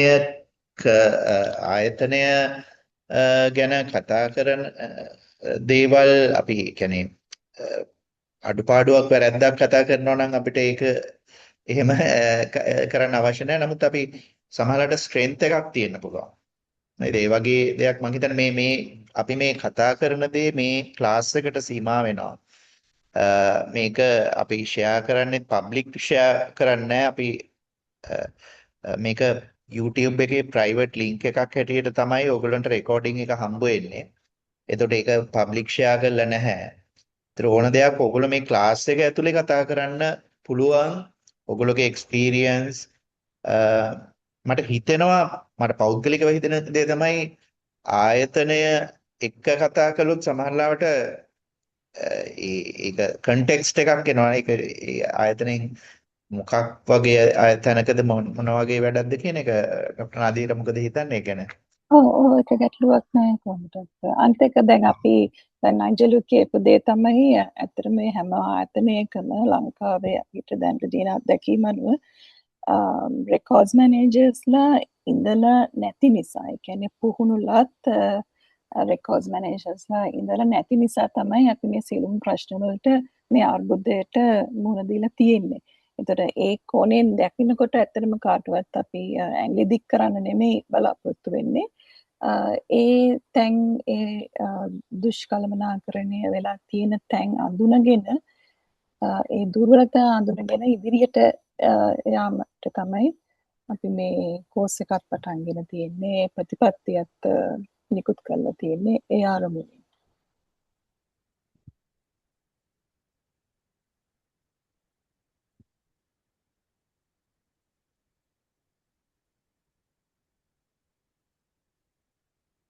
මූලික වශයෙන් මේ විෂයපත්‍ය වුණත් නයිජර් කතා කරුවා ඉන්ෆර්මේෂන් ස්ටඩීස් යටතේ එයාගේ අදහස අනුව තිබිය යුතු විෂයක් කියලා කියන එක මම හිතන්නේ ඒක ගැන මතවාදයක් අපේ දෙපාර්තමේන්තුව ජාතික ලේඛනාගාරය තුල වුණත් පවතිනවා. සමහරවිට ඒක ගැන ඔබට අදහසක් තියෙනවා නම් ඒ සම්බන්ධයෙන් හරිවත් කරුණු දක්වන්න අවස්ථාවක් තියෙනවා. දැන් අපි මේ කෝස් එකත් පටන් ගත්තේ නිලිස් ආයතනයේ. ඒතර ඒක වෙන රටවල් වලත් ගොඩක් දුරට අපි දකින ප්‍රවණතාවයක් තමයි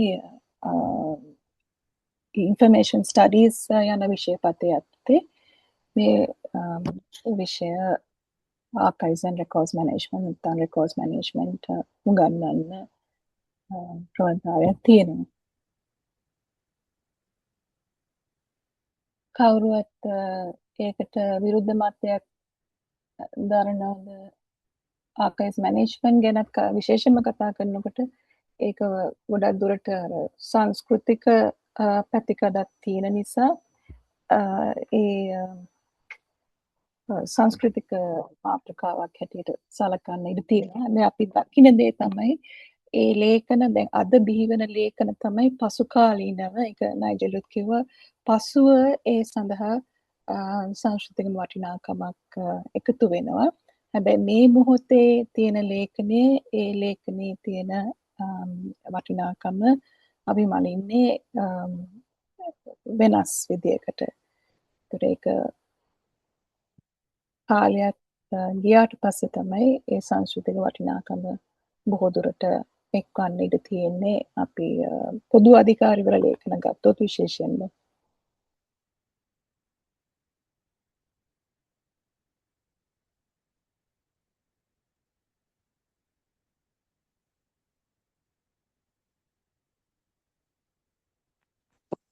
මැඩම් මට මම මේක මීට කලිනුත් මැඩම්ගෙන්ම අහලා තියෙනවා. නමුත් මට මතක විදිහට ලංකාවේ පර්යේෂණ වාර්තා සුරැකීම සම්බන්ධයෙන් මොන හරි ස්පෙસિෆික් ලෝ එකක් හරි පොලිසි එකක් හරි දැනට මේ යෝජිත කියන්නේ ඒ රෙකෝඩ් මැනේජ්මන්ට් එක යටතේ තියෙනවද කියලා මට චුට්ටක් දැනගන්න පුළුවන්. මට ඩොකියුමන්ට් එක රෙෆර් කරන්න බැරි වුණා. මේ මට කියවන්න බැරි වුණා ඒක. ඒ හින්දා මම පොඩ්ඩක් දැනගන්න කැමතියි. තියෙනවද පර්යේෂණ වාර්තා කොයිතරම් කාලයක් සුරැකිව තියාගන්න ඕනේද, කොහොමද ඒක කරන්නේ කියන එක ගැන? එහෙම පර්යේෂණ වාර්තා එක්කෝ එකක් එහෙනම් හරි මම ඇහෙනවා මැඩම්. මට මගේ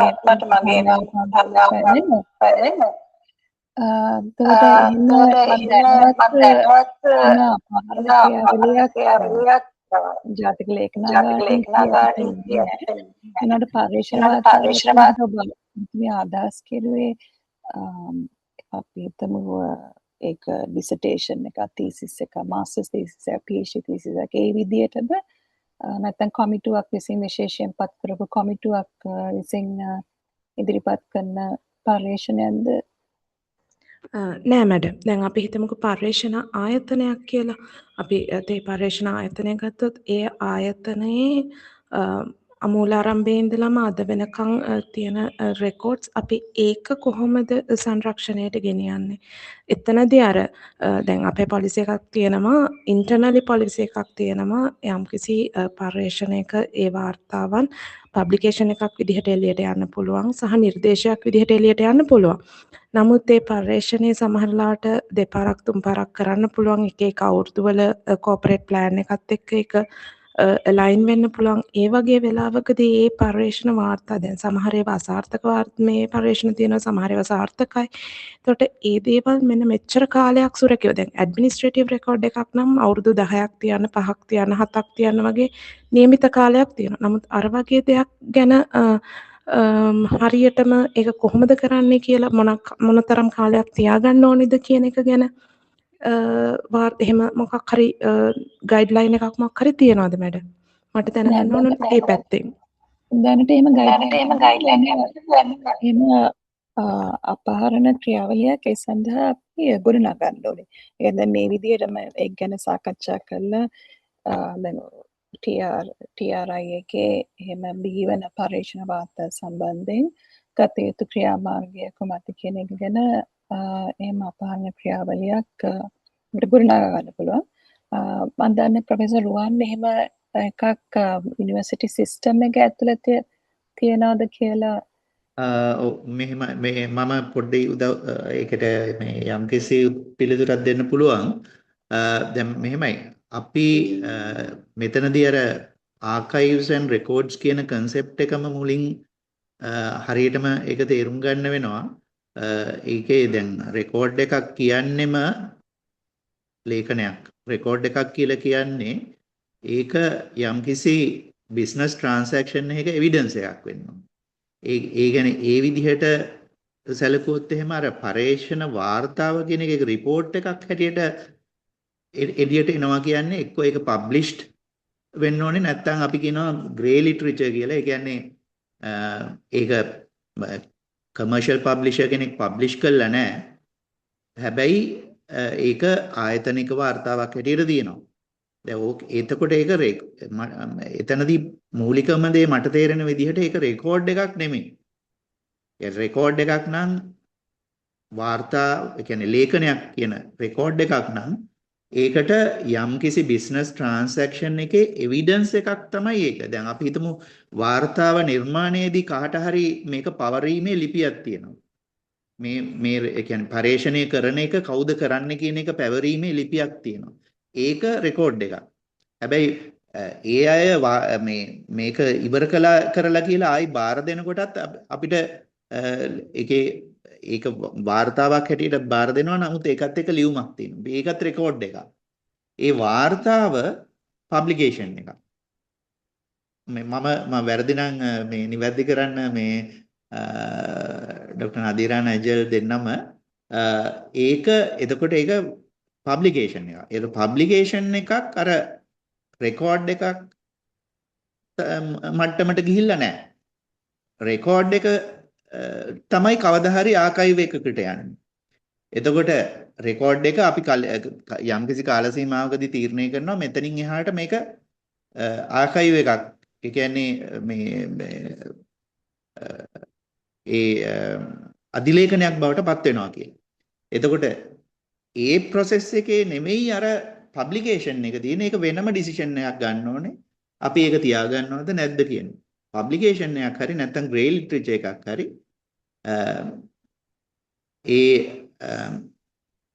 ඒක තීරණය කරන්න වෙන්නේ දැන් ඒකේ සමහරලාට දැන් ප්‍රශ්න අහපු ඔබ කිව්වා මේ සමහර ඒවා අසාර්ථක වෙන පරීක්ෂණ තියෙනවා. එතකොට මේ පරීක්ෂණයේ අසාර්ථක වීම පිළිබඳ මොනවා හරි report එකක් තියෙනවා නම් ඒක evidence එකක්. ඒක record එකක්. හැබැයි අසාර්ථක වෙච්ච පරීක්ෂණය වාර්තාව පරීක්ෂණ වාර්තාව ඒක publication එකක්. ඒක අපි public කරන්නේ නැහැ. ඒක මහ ජනතාවට කියවන්න ඉදිරිපත් කරන්නේ නැහැ. හැබැයි අපි ඒක තියාගෙන ඉන්නවා. ඒක සමහරලාට confidential report එකක් වෙන්න පුළුවන්. ඒක confidentiality එක තියෙනවා. දැන් publication එක වුණත් සමහර ඒවා confidentiality එක තියෙනවා. ඒ රහස්‍යභාවය ආරක්ෂා කරනවා. උදාහරණයක් ඇටියට සමහර දැන් මේ ආමීක වගේ තැනකින් ඒවා රිසර්ච් කරනවා. ආමීක මේ හමුදාවල ඒවා රිසර්ච් කරනවා.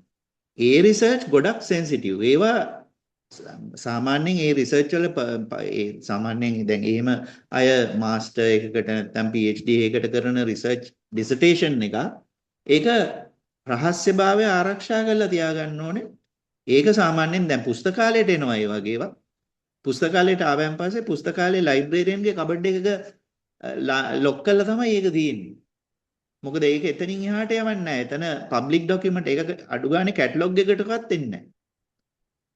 මොකද ඒක රහස්‍ය ලේඛනයක් හැටියටයි පවත්වාගෙන යන්නේ. නමුත් ඒකේ අවශ්‍යතාවය අනුව ඒ ඩිග්‍රී එකේ අවශ්‍යතාවය අනුව ඒක රිසර්ච් එක කරනවා පබ්ලිකේෂන් එකකුත් ඒ කියන්නේ ග්‍රේ ලිටරේචර් එකක් හැටියට ඒක තියෙන්නේ. ඒ කියන්නේ අපි ඒක ග්‍රේ ලිටරේචර් කියන්නේ අර කමර්ෂල් පබ්ලිෂර් කෙනෙක් පබ්ලිෂ් නොකරපු දෙයක්. එතකොට ඒ වගේ ග්‍රේ ලිටරේචර් එකක් හැටියට ඒක තියෙනවා. හැබැයි ඒක පබ්ලිකේෂන් එක. එතකොට ඒක රෙකෝඩ් එකක් නෙමෙයි. එතනයි මම හිතන්නේ වෙනස තියෙන්නේ. මම හිතන්නේ පැහැදිලි කරන්න පුළුවන්ද ડોක්ටර් නදීරට ඒක තවදුරටත්? ඔව් මම හිතන්නේ ඒක මේ නයිජල්ලුත් කතා කරුවා දැන් සමහර ආයතනවල පබ්ලිකේෂන්ස් වුණත් රෙකෝඩ් එකක් හැටියට සලකන අවස්ථා තියෙනවා. අපේ දැන් පවතින ලේඛන සම්බන්ධයෙන් 1973 නීතියේ පවතින නිර්වචනය යටතේ printed matter කියන එක report කියන එකක් තියෙනවා. printed matter කියන එකත් මට මතක හැටියට තියෙනවා. අපි ඒක එහෙම්මම අලුත් නීතියේත් ඒ විස්තරාත්මක නිර්වචනයක් දාලා තියෙනවා. මොකද අර කට්ටියට ඒක ගොඩක් පැටලෙන නිසා අපි ජෙනරල් කෙටි නිර්වචනයකට ගියේ නෑ. නැත්නම් ඇත්තටම රෙකෝඩ් කියන වචනේ කෙටියෙන්ම නිර්වචනය කරන්න පුළුවන් ආයතනයක එදිනෙදා රාජකාරී කරගෙන යනකොට ඒ අදාළ ව්‍යාපාරික රාජකාරීම කටයුතු කරගෙන යනකොට බිහි වෙන නිර්මාණය කරන ලැබෙන ලේඛන හැටියට ද්‍රව්‍ය හැටියට සලකන්න පුළුවන් කියලා. එනකොට එහෙම කෙටියෙන් අපි නිර්වචනයකට ගියාම කට්ටියට ඇත්තටම ඒකට ඇතුළු වෙන්නේ මොනවද කියන එක ගැන අර්බුදයක් ඇති වෙනවා. ඒතකොට ඒක ගැන එක අදහස් අනිවාර්යයෙන්ම රටවල් අතර වුණත් එහෙම වෙනස්කම් තියෙන්න පුළුවන්.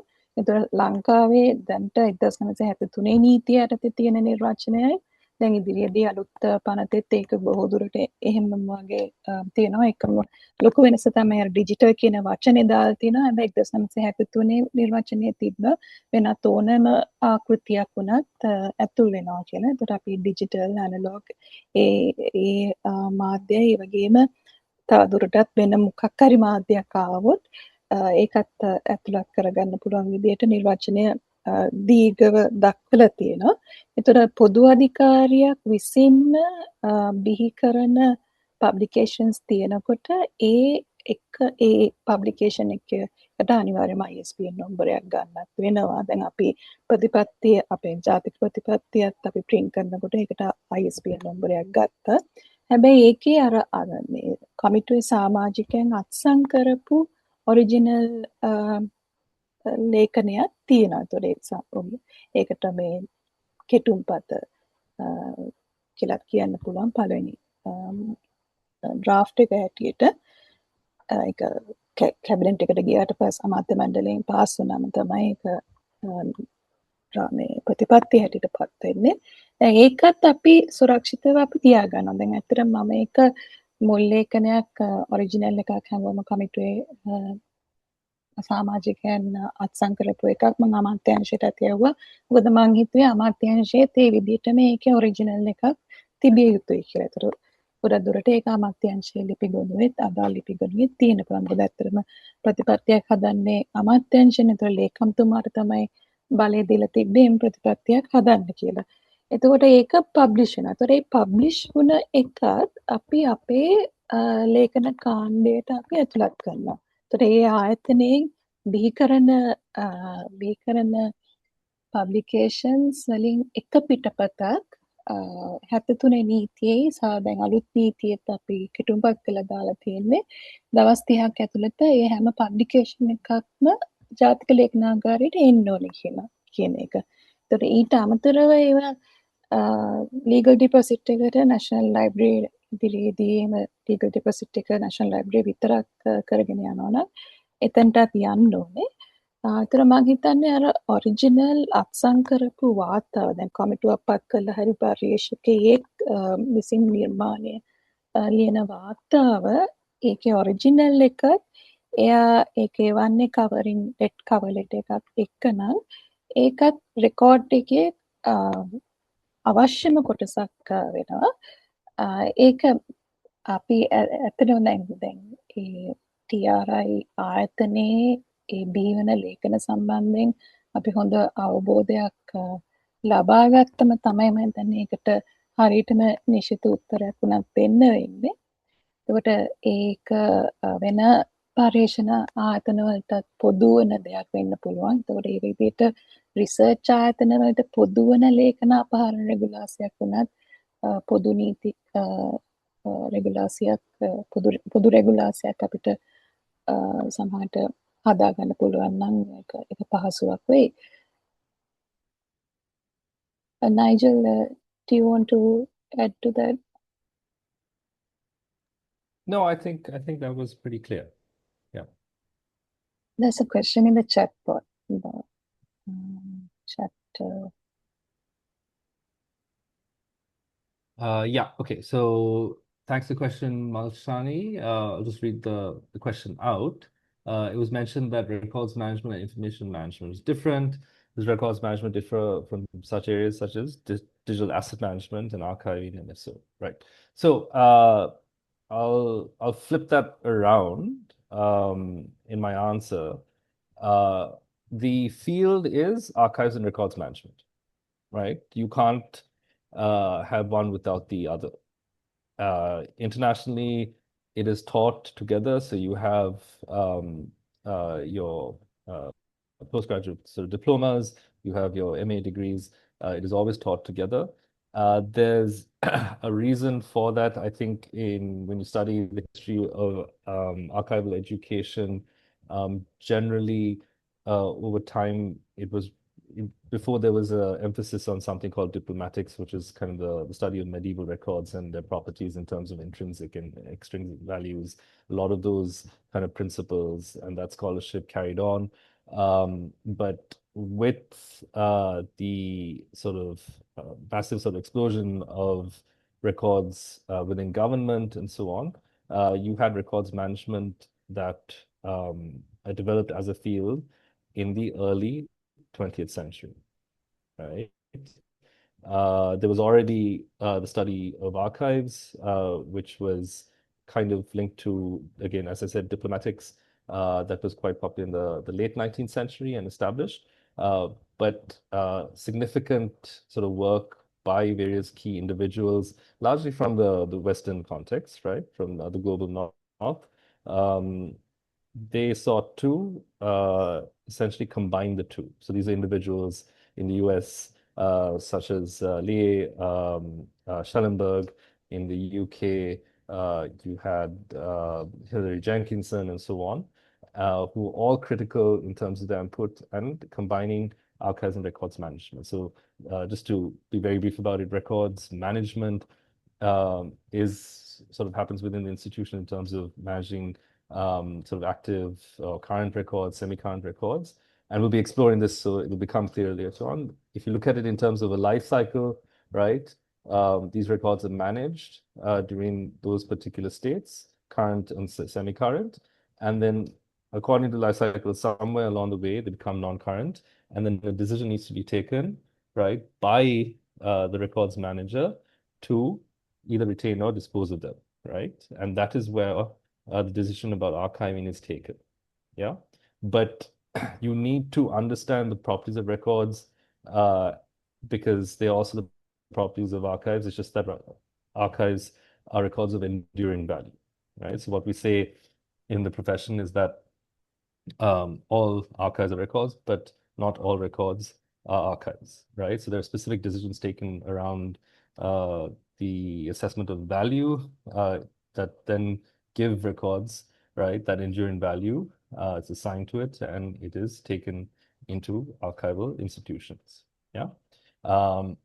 So there's the connection there. So see it in a kind of life cycle approach.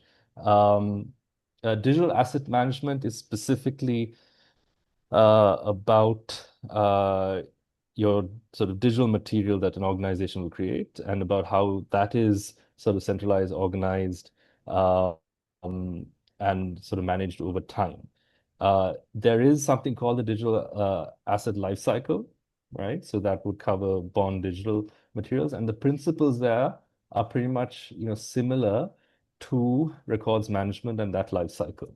It's just that for bond digital material and those digital assets, you have different software, different platforms that would have to be sort of implemented in order to manage those digital assets, right? So the answer to that is that the principles are the same. It's just that over time, information experts and scholars have developed something called the digital asset lifecycle in order to look at how bond digital material is managed. But that wouldn't happen in isolation of your records management principles and an understanding of implementing a records management program across the organization. I also think that assets is a very common word.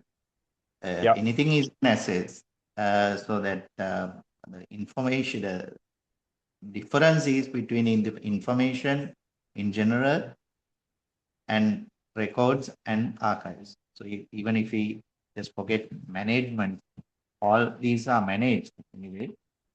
The information management, records management, and archives management.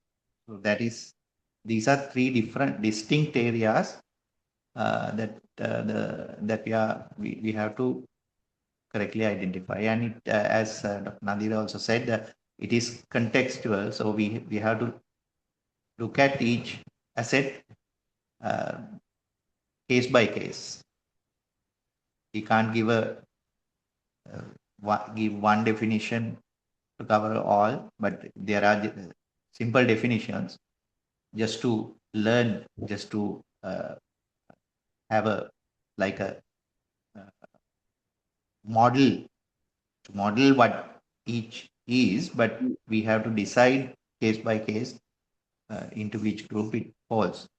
And accordingly, there are methods of management of each of these assets there are methods of management. That's what I understand by that. Hope Yeah. that clarifies. No, yeah, I definitely agree with that. I think just trying to look at it, you can look at it in terms of an ecosystem for your records, for archives, for information assets, as you say, again, general term. If you look at that as in this sort of uniform, overarching ecosystem, you have different models at play within an organization, right? So you will have this component of information management, you will have this component of records management, and you could then also have digital asset management platforms that are implemented. There is, I mean, again, as I said, there is this focus really on digital asset management also being about again looking at born digital material and sort of different types of digital records, but also focusing on kind of the reuse of it, the use of it, and so on, right? And then how that happens and what the principles at play. But I'd say they at the core of it, you're still looking at these things from the same principles, right? So the same, you know, we take born digital records, we take physical records, the standards and what the records management protocols dictate is that they all have the same properties in that sense. So if you look at the characteristics of record, which we'll be exploring, authenticity, integrity, reliability, usability, that applies to physical material paper, it applies to digital or born digital material, right? But there are different ways to go about managing them in order to derive a use value for the organization and for a specific purpose.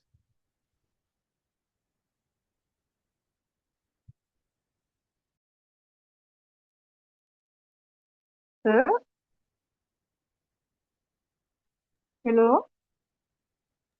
Yes, Asika.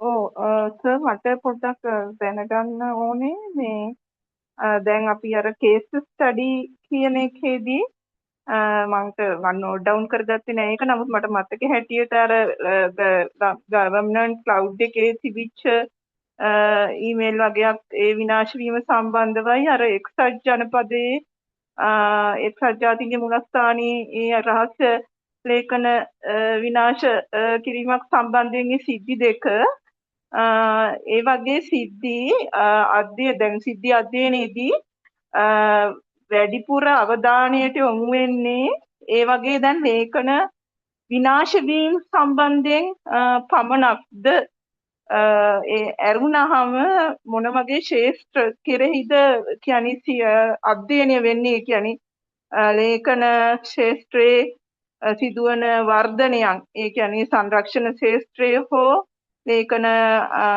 අර්ථ නිරූපණය කිරීම සංකල්ප ඉදිරිපත් කිරීම වගේ දේවල් ගැනත් අධ්‍යයනයට ලක් වෙනවද කියන එක පොඩ්ඩක් දැනගන්න අවශ්‍යයි පොඩ්ඩක්.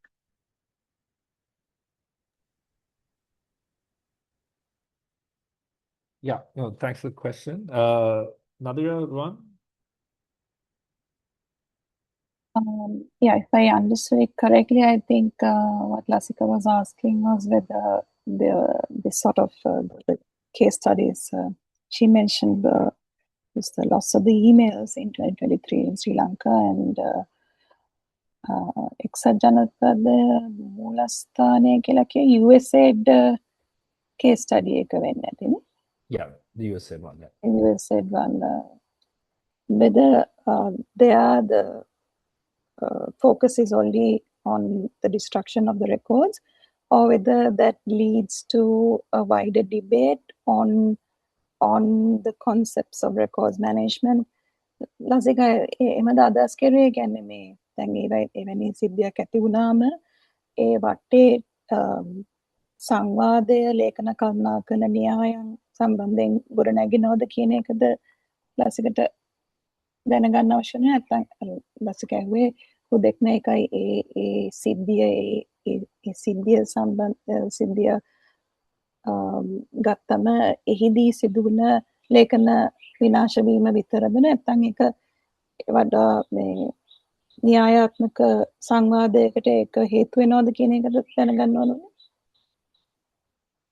මට මැඩම් දැන් අර අනිත් ක්ෂේත්‍රයන් ගැනත් ඒ විදිහට අධ්‍යයනය වෙනවද කියලා. ඒ කියන්නේ විනාශ වීම ගැන පමණක් නොවේ.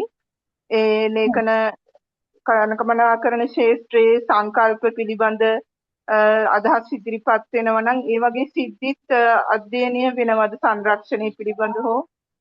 ඒකත් දැන් එතනදී දැන් නයිජලුත් කිව්වේ දැන් ලංකාවේ එම ඊමේල්ස් ටික නැති වුණාම 23 අපේ දෙපාර්තමේන්තුවෙත් එන ගොඩක් ඊමේල් නැති වුණා. ඒවා ඒ කියපු විදිහටම අපිට නැවත ඒවා ලැබුණෙත් නැහැ. ඒක ඒ වගේ බෑකප් එකක් තිබ්බේ නැති නිසා කිසිම විදියකින් ඒ මාස 5ක 6ක වගේ ඊමේල් ටික නැති වුණා. මගේ ඔක්කොම ෆෝල්ඩර්ස් වල තියෙන ඒවා පවා නැති වුණා. ඒතොර ඒ වෙලාවේදීවත් අපි දැක්කේ නැහැ ලංකාවේ ඒ සම්බන්ධයෙන් ලේඛන කළමනාකරණය නැත්නම් digital management digital records management සම්බන්ධයෙන් සංවාදයක් ගොඩනගෙන අපි දැක්කේ නැහැ. එන්නේ මාර ඒක ගන්නකොටත් ඒ අවස්ථාවේදී ඒ සිස්ටම්ස් වැඩි දියුණු කර ගැනීම සම්බන්ධයෙන් කතා බහක් ඇති වුණාට මූලික වශයෙන්ම digital records management නැත්නම් records management සම්බන්ධයෙන් කතිකාවක් ඇති වුණේ නැහැ.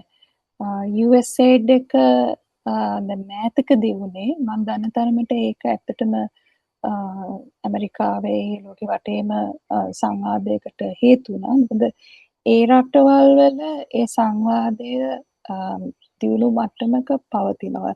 ඒ ප්‍රොෆෙෂනල් ඇසෝසියේෂන්ස් පවා තියෙන නිසා ඒක අපි දකින්න ලැබෙනවා. දැන් මේ මෑතකදී ප්‍රෙසිඩන්ට් ට්‍රම්ප් කියලා තියෙනවා එයාගේ ලේඛන ජාතික ලේඛනාගාරයට පවරන්නේ කියලා. එතකොට ඒකට කඩිනමින්ම ඇමරිකන් හිස්ටොරිකල් ඇසෝසියේෂන් එකෙන් සහ තවත් ආයතනයකින් නඩු පවරලා තියෙනවා. එතකොට වෝටර්ගේට් ස්කැන්ඩල් එක ගැන ඔබ අහලා ඇති. එතන නික්සන් ජනාධිපති සම්බන්ධයෙන් ඔහුව ටේප් රෙකෝඩින්ග්ස් විනාශ කරපු එක පිළිබඳව ඇති වුණ ඒ 70 ගණන් වල ඇති වුණ සංවාදයෙන් පස්සේ ප්‍රෙසිඩෙන්ෂල් රෙකෝඩ්ස් ඇක්ට් එක කියලා 1978 අඳුනලා දීලා තිබ්බා.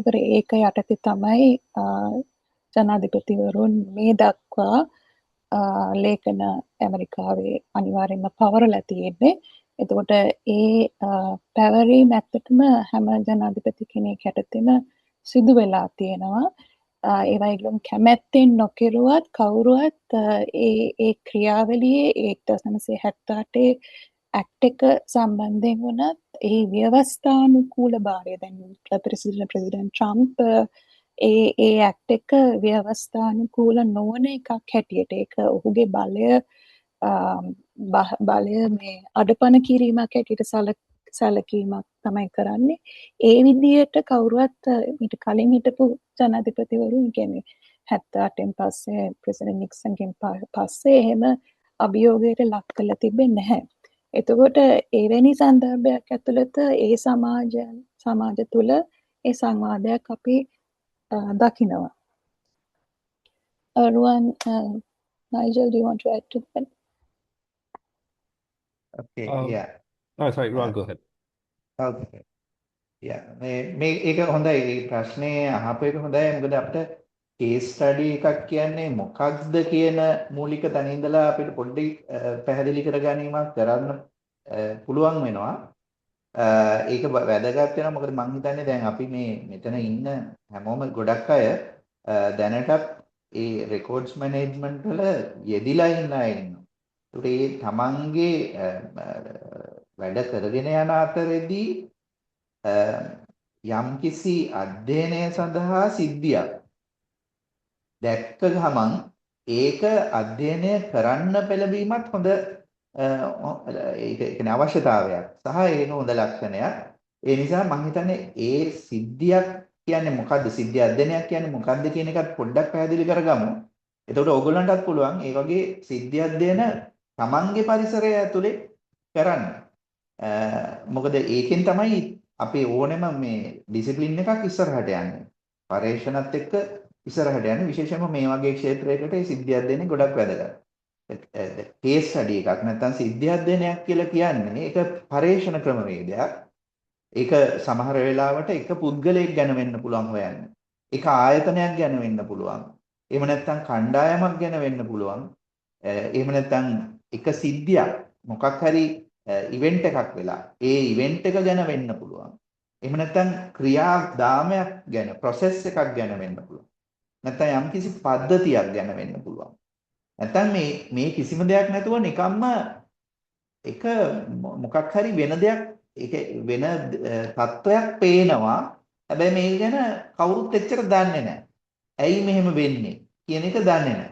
එතකොට ජීවිතේ අපිට මේ මුහුණ දෙන්න එදිනෙදා මුහුණ දෙන්න දේවල් සම්බන්ධයෙන් සහ ආයතන හෝ පුද්ගලයන් සම්බන්ධයෙන් තමයි මේ සිද්ධි අධ්‍යයනයක් කරන්නේ. එතකොට මේ ඒක නිකන් උඩින් අතපත ගෑමක් නෙමෙයි සිද්ධි අධ්‍යයනයේදී කෙරෙන්නේ. දැන් අපි මෙතනදී කෙටියෙන් ඉදිරිපත් කළාට මේ සිද්ධි ඒ සිද්ධි අධ්‍යයනයකදී ඒවා ඉතාම සමහර වෙලාවට පිටු දහස් ගණන් ලියවිලා ඇති ඒ සිද්ධිය පිළිබඳව. අපි මෙතනදී වචන කිහිපයකින් ඒක විස්තර කරන්නේ මේ මෙතනට ගැලපෙන විදිහට. නමුත් ඊට වඩා ඒ ගැන අධ්‍යයනයක් කෙරිලා ඇති. එතකොට ඒ වගේ කියන්නේ ඒක අතට බොහොම අර උඩින් අතපත ගෑමක් නෙමෙයි කරන්නේ සිද්ධි අධ්‍යයනයකදී. ඒක ගැඹුරින් හොයා බලනවා මේක ගැන ඒ කේස් එකක් නැත්තම් සිද්ධිය ගැන හොයලා බැලීමක් කරන්නේ. එතකොට ඒකෙදී අපි හොයනවා මොකද වුනේ? ඒක ඇයි එහෙම වුනේ? ඒක කොහොමද වුනේ? ඒකෙන් අපිට ඉගෙන ගන්න තියෙන දේවල් මොනවද කියන එක හොයලා බලන එක තමයි ඒකෙන් කරන්නේ. එතකොට මේක විවිධ පුද්ගලයෝ විවිධ විදිහට ඩිෆයින් කරලා තියෙනවා මේක දැන් සිද්ධියක් කියන්නේ සිද්ධි අධ්‍යයනයක් කියන්නේ මොකක්ද කියන එක. උදාහරණයකට මේ ශාරන් මෙරියම් කියන පරේක්ෂකයා ඔහු කියනවා මේ intensive description and analysis of a bounded system. අපි ගොඩක් පදබල ලෙස ඒක විශ්ලේෂණය කරනවා ඇනලයිස් කරලා විශ්ලේෂණය කරනවා විස්තර කරනවා මොකක්ද බැඳුණු පද්ධතියක් එකිනෙකට බැඳුණු පද්ධතියක් මේ බැඳුණු පද්ධතිය තමයි මම ඉස්සෙල්ලා කිව්වේ ඒක ආයතනයක් වෙන්න පුළුවන් ඒක පුද්ගලයෙක් වෙන්න පුළුවන් පුද්ගල කණ්ඩායමක් වෙන්න පුළුවන් සිද්ධියක් වෙන්න පුළුවන් ඒ මොකක් හරි එකට බැඳිච්ච එක පොදු ලක්ෂණ ටිකක් තියෙනවා එතන ඒක තමයි අධ්‍යයනය කරන්නේ. ඉතින් ඒකෙදි ගොඩක් මේ සාමාන්‍යයෙන් ඕනම සිද්ධි අධ්‍යයනයක් ඒක ගොඩක් ගැඹුරින් අධ්‍යයනය කරන්න වෙනවා. ඒක මේ රියල් ලයිෆ් එකේ. ඒ කියන්නේ මේ තියෙන ඇත්ත తත්ත්වය තමයි අපි හොයන්නේ. ඔගොල්ලෝ ලංකාවේ කෙරිච්ච ඔය දැන් අපි කීපයක් ලේඛන කළමනාකරණයට සම්බන්ධව කතා කළා. ඊට අමතරව ඔගොල්ලෝ දන්න ප්‍රසිද්ධ ලංකාවේ සිදුවෙච්ච ඒ සිද්ධි අධ්‍යයන තියෙනවා. බලන්න ඒවා ගැන හොයලා බලන්න. ඒකෙදි අපි ගොඩක් වෙලාවට දත්ත මූලාශ්‍ර හැටියට සමහර මේකට කෙලින්ම සම්බන්ධ වෙච්ච පුද්ගලයෝ එක සම්මුඛ සාකච්ඡාවක් තියෙනවා ඉන්ටර්විව් එකක් කරනවා. එහෙම නැත්නම් අපි බලනවා අපේ ඇස් දෙකෙන් අපේ පංචේන්ද්‍රයන්ගෙන් අපි බලනවා මේක පරීක්ෂා කරලා බලනවා. ඊළඟට මේ පිළිබඳව ලේඛන තියෙනවා. ඒ ලේඛන බලනවා. අර ලේඛන කළමනාකරණයට අපිට වැදගත් වෙන්නේ අන්න ඒ කොටස තමයි වැදගත් වෙන්නේ මේකට අදාළ ලේඛන සොයා ගැනීම සොයා බැලීම. ඊළඟට සමහර විට ඡායාරූප තියෙන්න පුළුවන්, වාර්තා තියෙන්න පුළුවන්, ඊමේල් තියෙන්න පුළුවන්, සංඛ්‍යා ලේඛන තියෙන්න පුළුවන් මේ හැම දෙයක්ම වැදගත් වෙනවා දත්ත මූලාශ්‍ර හැටියට අර සිද්ධි අධ්‍යයනයකදී. ඉතින් මේ බොහොම සරලව විස්තර කළේ මේ සිද්ධි අධ්‍යයනයක් කියන්නේ මොකක්ද කියලා අර අපි කියපු සිද්ධි ඒවත් ඒ විදිහට අධ්‍යයනය කරපුවා ඒවා එක ආයතනයක ප්‍රශ්නයක් ඇති වෙච්ච අවස්ථාවලදී වෙන්න පුළුවන්. එහෙම නැත්නම් දැනට තියෙන විදිය කොහොමද කියලා දැන ගැනීම සඳහා වෙන්නත් පුළුවන්. දැන් අපි සමහර දේවල් දන්නේ නැහැ ගවේෂණය කළා නැහැ නැතේ. යම් කිසි දෙයක්. ඒක අපිට ගවේෂණය කළා හොයාගන්න පුළුවන්. යම් කිසි ප්‍රශ්නයක් වෙන්න ඕනේ නැහැ සිද්ධි අධ්‍යයනයක් කරන්න. ඒ ප්‍රශ්නයක් නොවිච්ච අවස්ථාවල පවා සමහර විට මේක වෙන්නේ කොහොමද? මේක වෙන්නේ ඇයි? වගේ ප්‍රශ්න වලට උත්තර හොයන්න අපි සිද්ධි අධ්‍යයනයක් කරන්න පුළුවන්. ඉතින් මම හිතන්නේ ඔය ඒ ප්‍රශ්නෙට උත්තරේ සෑහුණාද?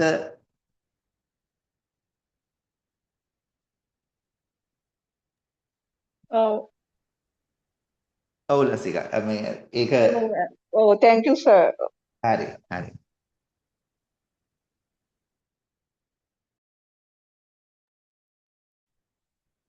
Okay, any other questions?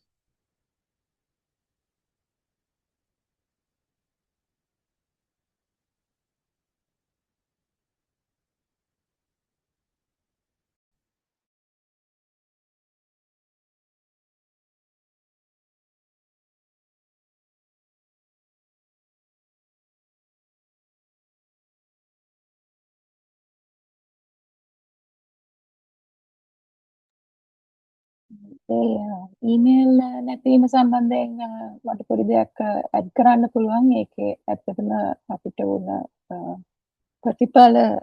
ප්‍රතිවිපාක සම්බන්ධයෙන් මට යමක් කියන්න පුළුවන්.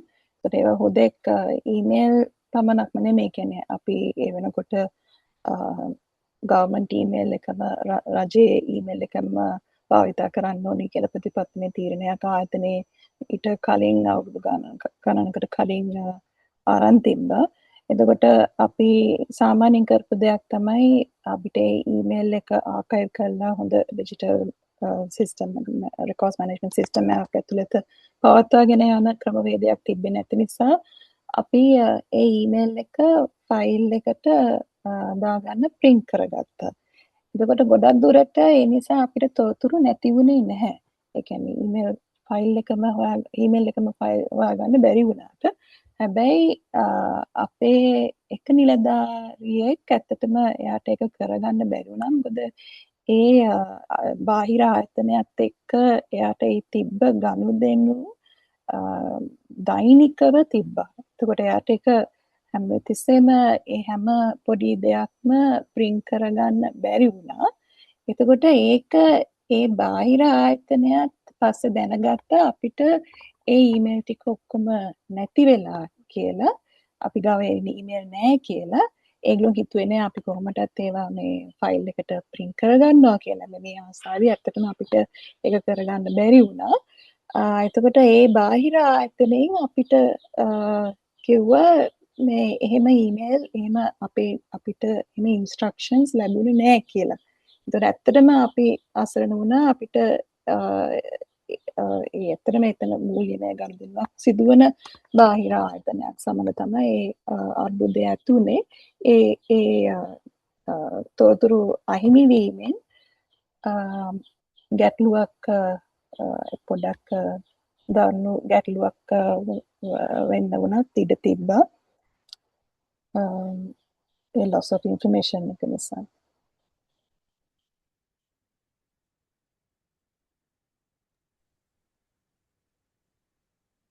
Just හිතන්නේ වෙන ආයතනවලත් sorry ඒ වගේ උදාහරණ තියෙන පුළුවන්. Yes, Nigel. Yes. No, just to, yeah, one thing that I mentioned with that case study, obviously, thank you to Ron for mentioning that the case studies are obviously an invitation to look into the issues a lot more deeply by yourselves to look at also the extent of what happened. And when you take the Heine affair, there were parliamentary reports, extensive reports written by various organizations. There's actual papers, academic publications on the Heine affair as well. But yeah, with the LGC and the ICTA email loss, again, the whole issue of how we move forward from that, looking at centering records management, is obviously something, as I said, that wasn't discussed. And I think if you take a survey of it, a lot of people will still see it as an IT issue, right? But it's not. It's also a records management issue. And as I mentioned, the fact that you don't have records management expertise, possibly, assuming within ICTA, increases the risk, right, of processes and services being not fit for purpose, right? And in this case, obviously, the backup wasn't done. And it led to the loss of records, which impacted how institutions can work. I don't know if it led to liabilities, but it fundamentally affects how institutions can operate efficiently. So these are all cases that obviously need to be studied by records managers, by archivists. There needs to be a lot more awareness on it and understanding.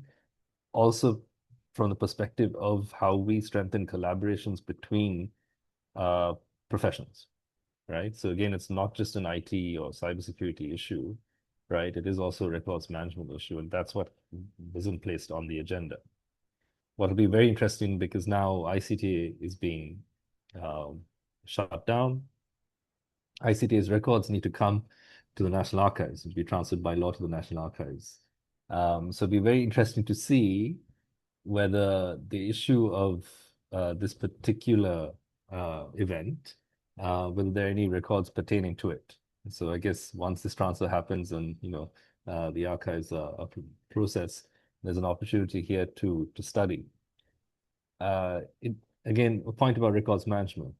It was a significant issue. You can assume that there are emails about it. You can assume that there were activities undertaken to try and recover it. There may have been discussions with third-party experts and so on. All of that would have left a trace of records between ICTA and others. So it'll be very interesting to see whether those records are transferred to the National Archives and accessible, because that's also fundamentally a retention issue, an issue about appraisal, and the value of those records as it pertains to an event that led to a significant loss of records. Yeah. Any other questions?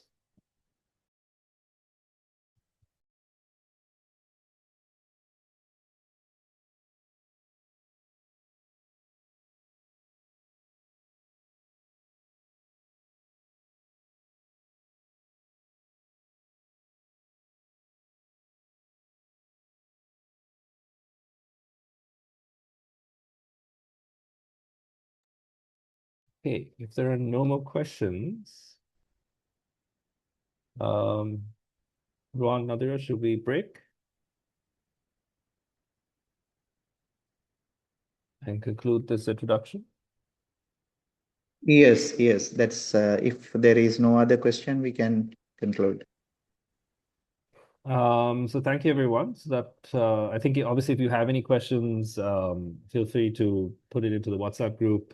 Any questions that come to mind later, or if you need any further material, like I said, the lecture slides will be shared. We'll just add some more resources, including the case studies, and then we'll upload it onto the LMS.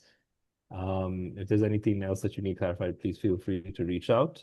And then, yeah, so our next session is at 1 o'clock, which is around the histories of records management or record keeping. In that session, we'll be looking at how records management developed in terms of other sort of periods and historical ages in different civilizations, with a view to obviously understanding, the development of the field, right, and its placement in different historical periods. It is technically an ancient profession, which obviously adds to its importance, but it also raises questions again as to why it isn't valued or treated with more value in this country, but in many other countries. Yeah, so look forward to having that session. So we'll meet again at 1 o'clock. Is everyone okay with that? Yeah. So that's on the timetable. Yeah. All right. Okay. So thank you again, and we'll see you at 1 o'clock. Yeah.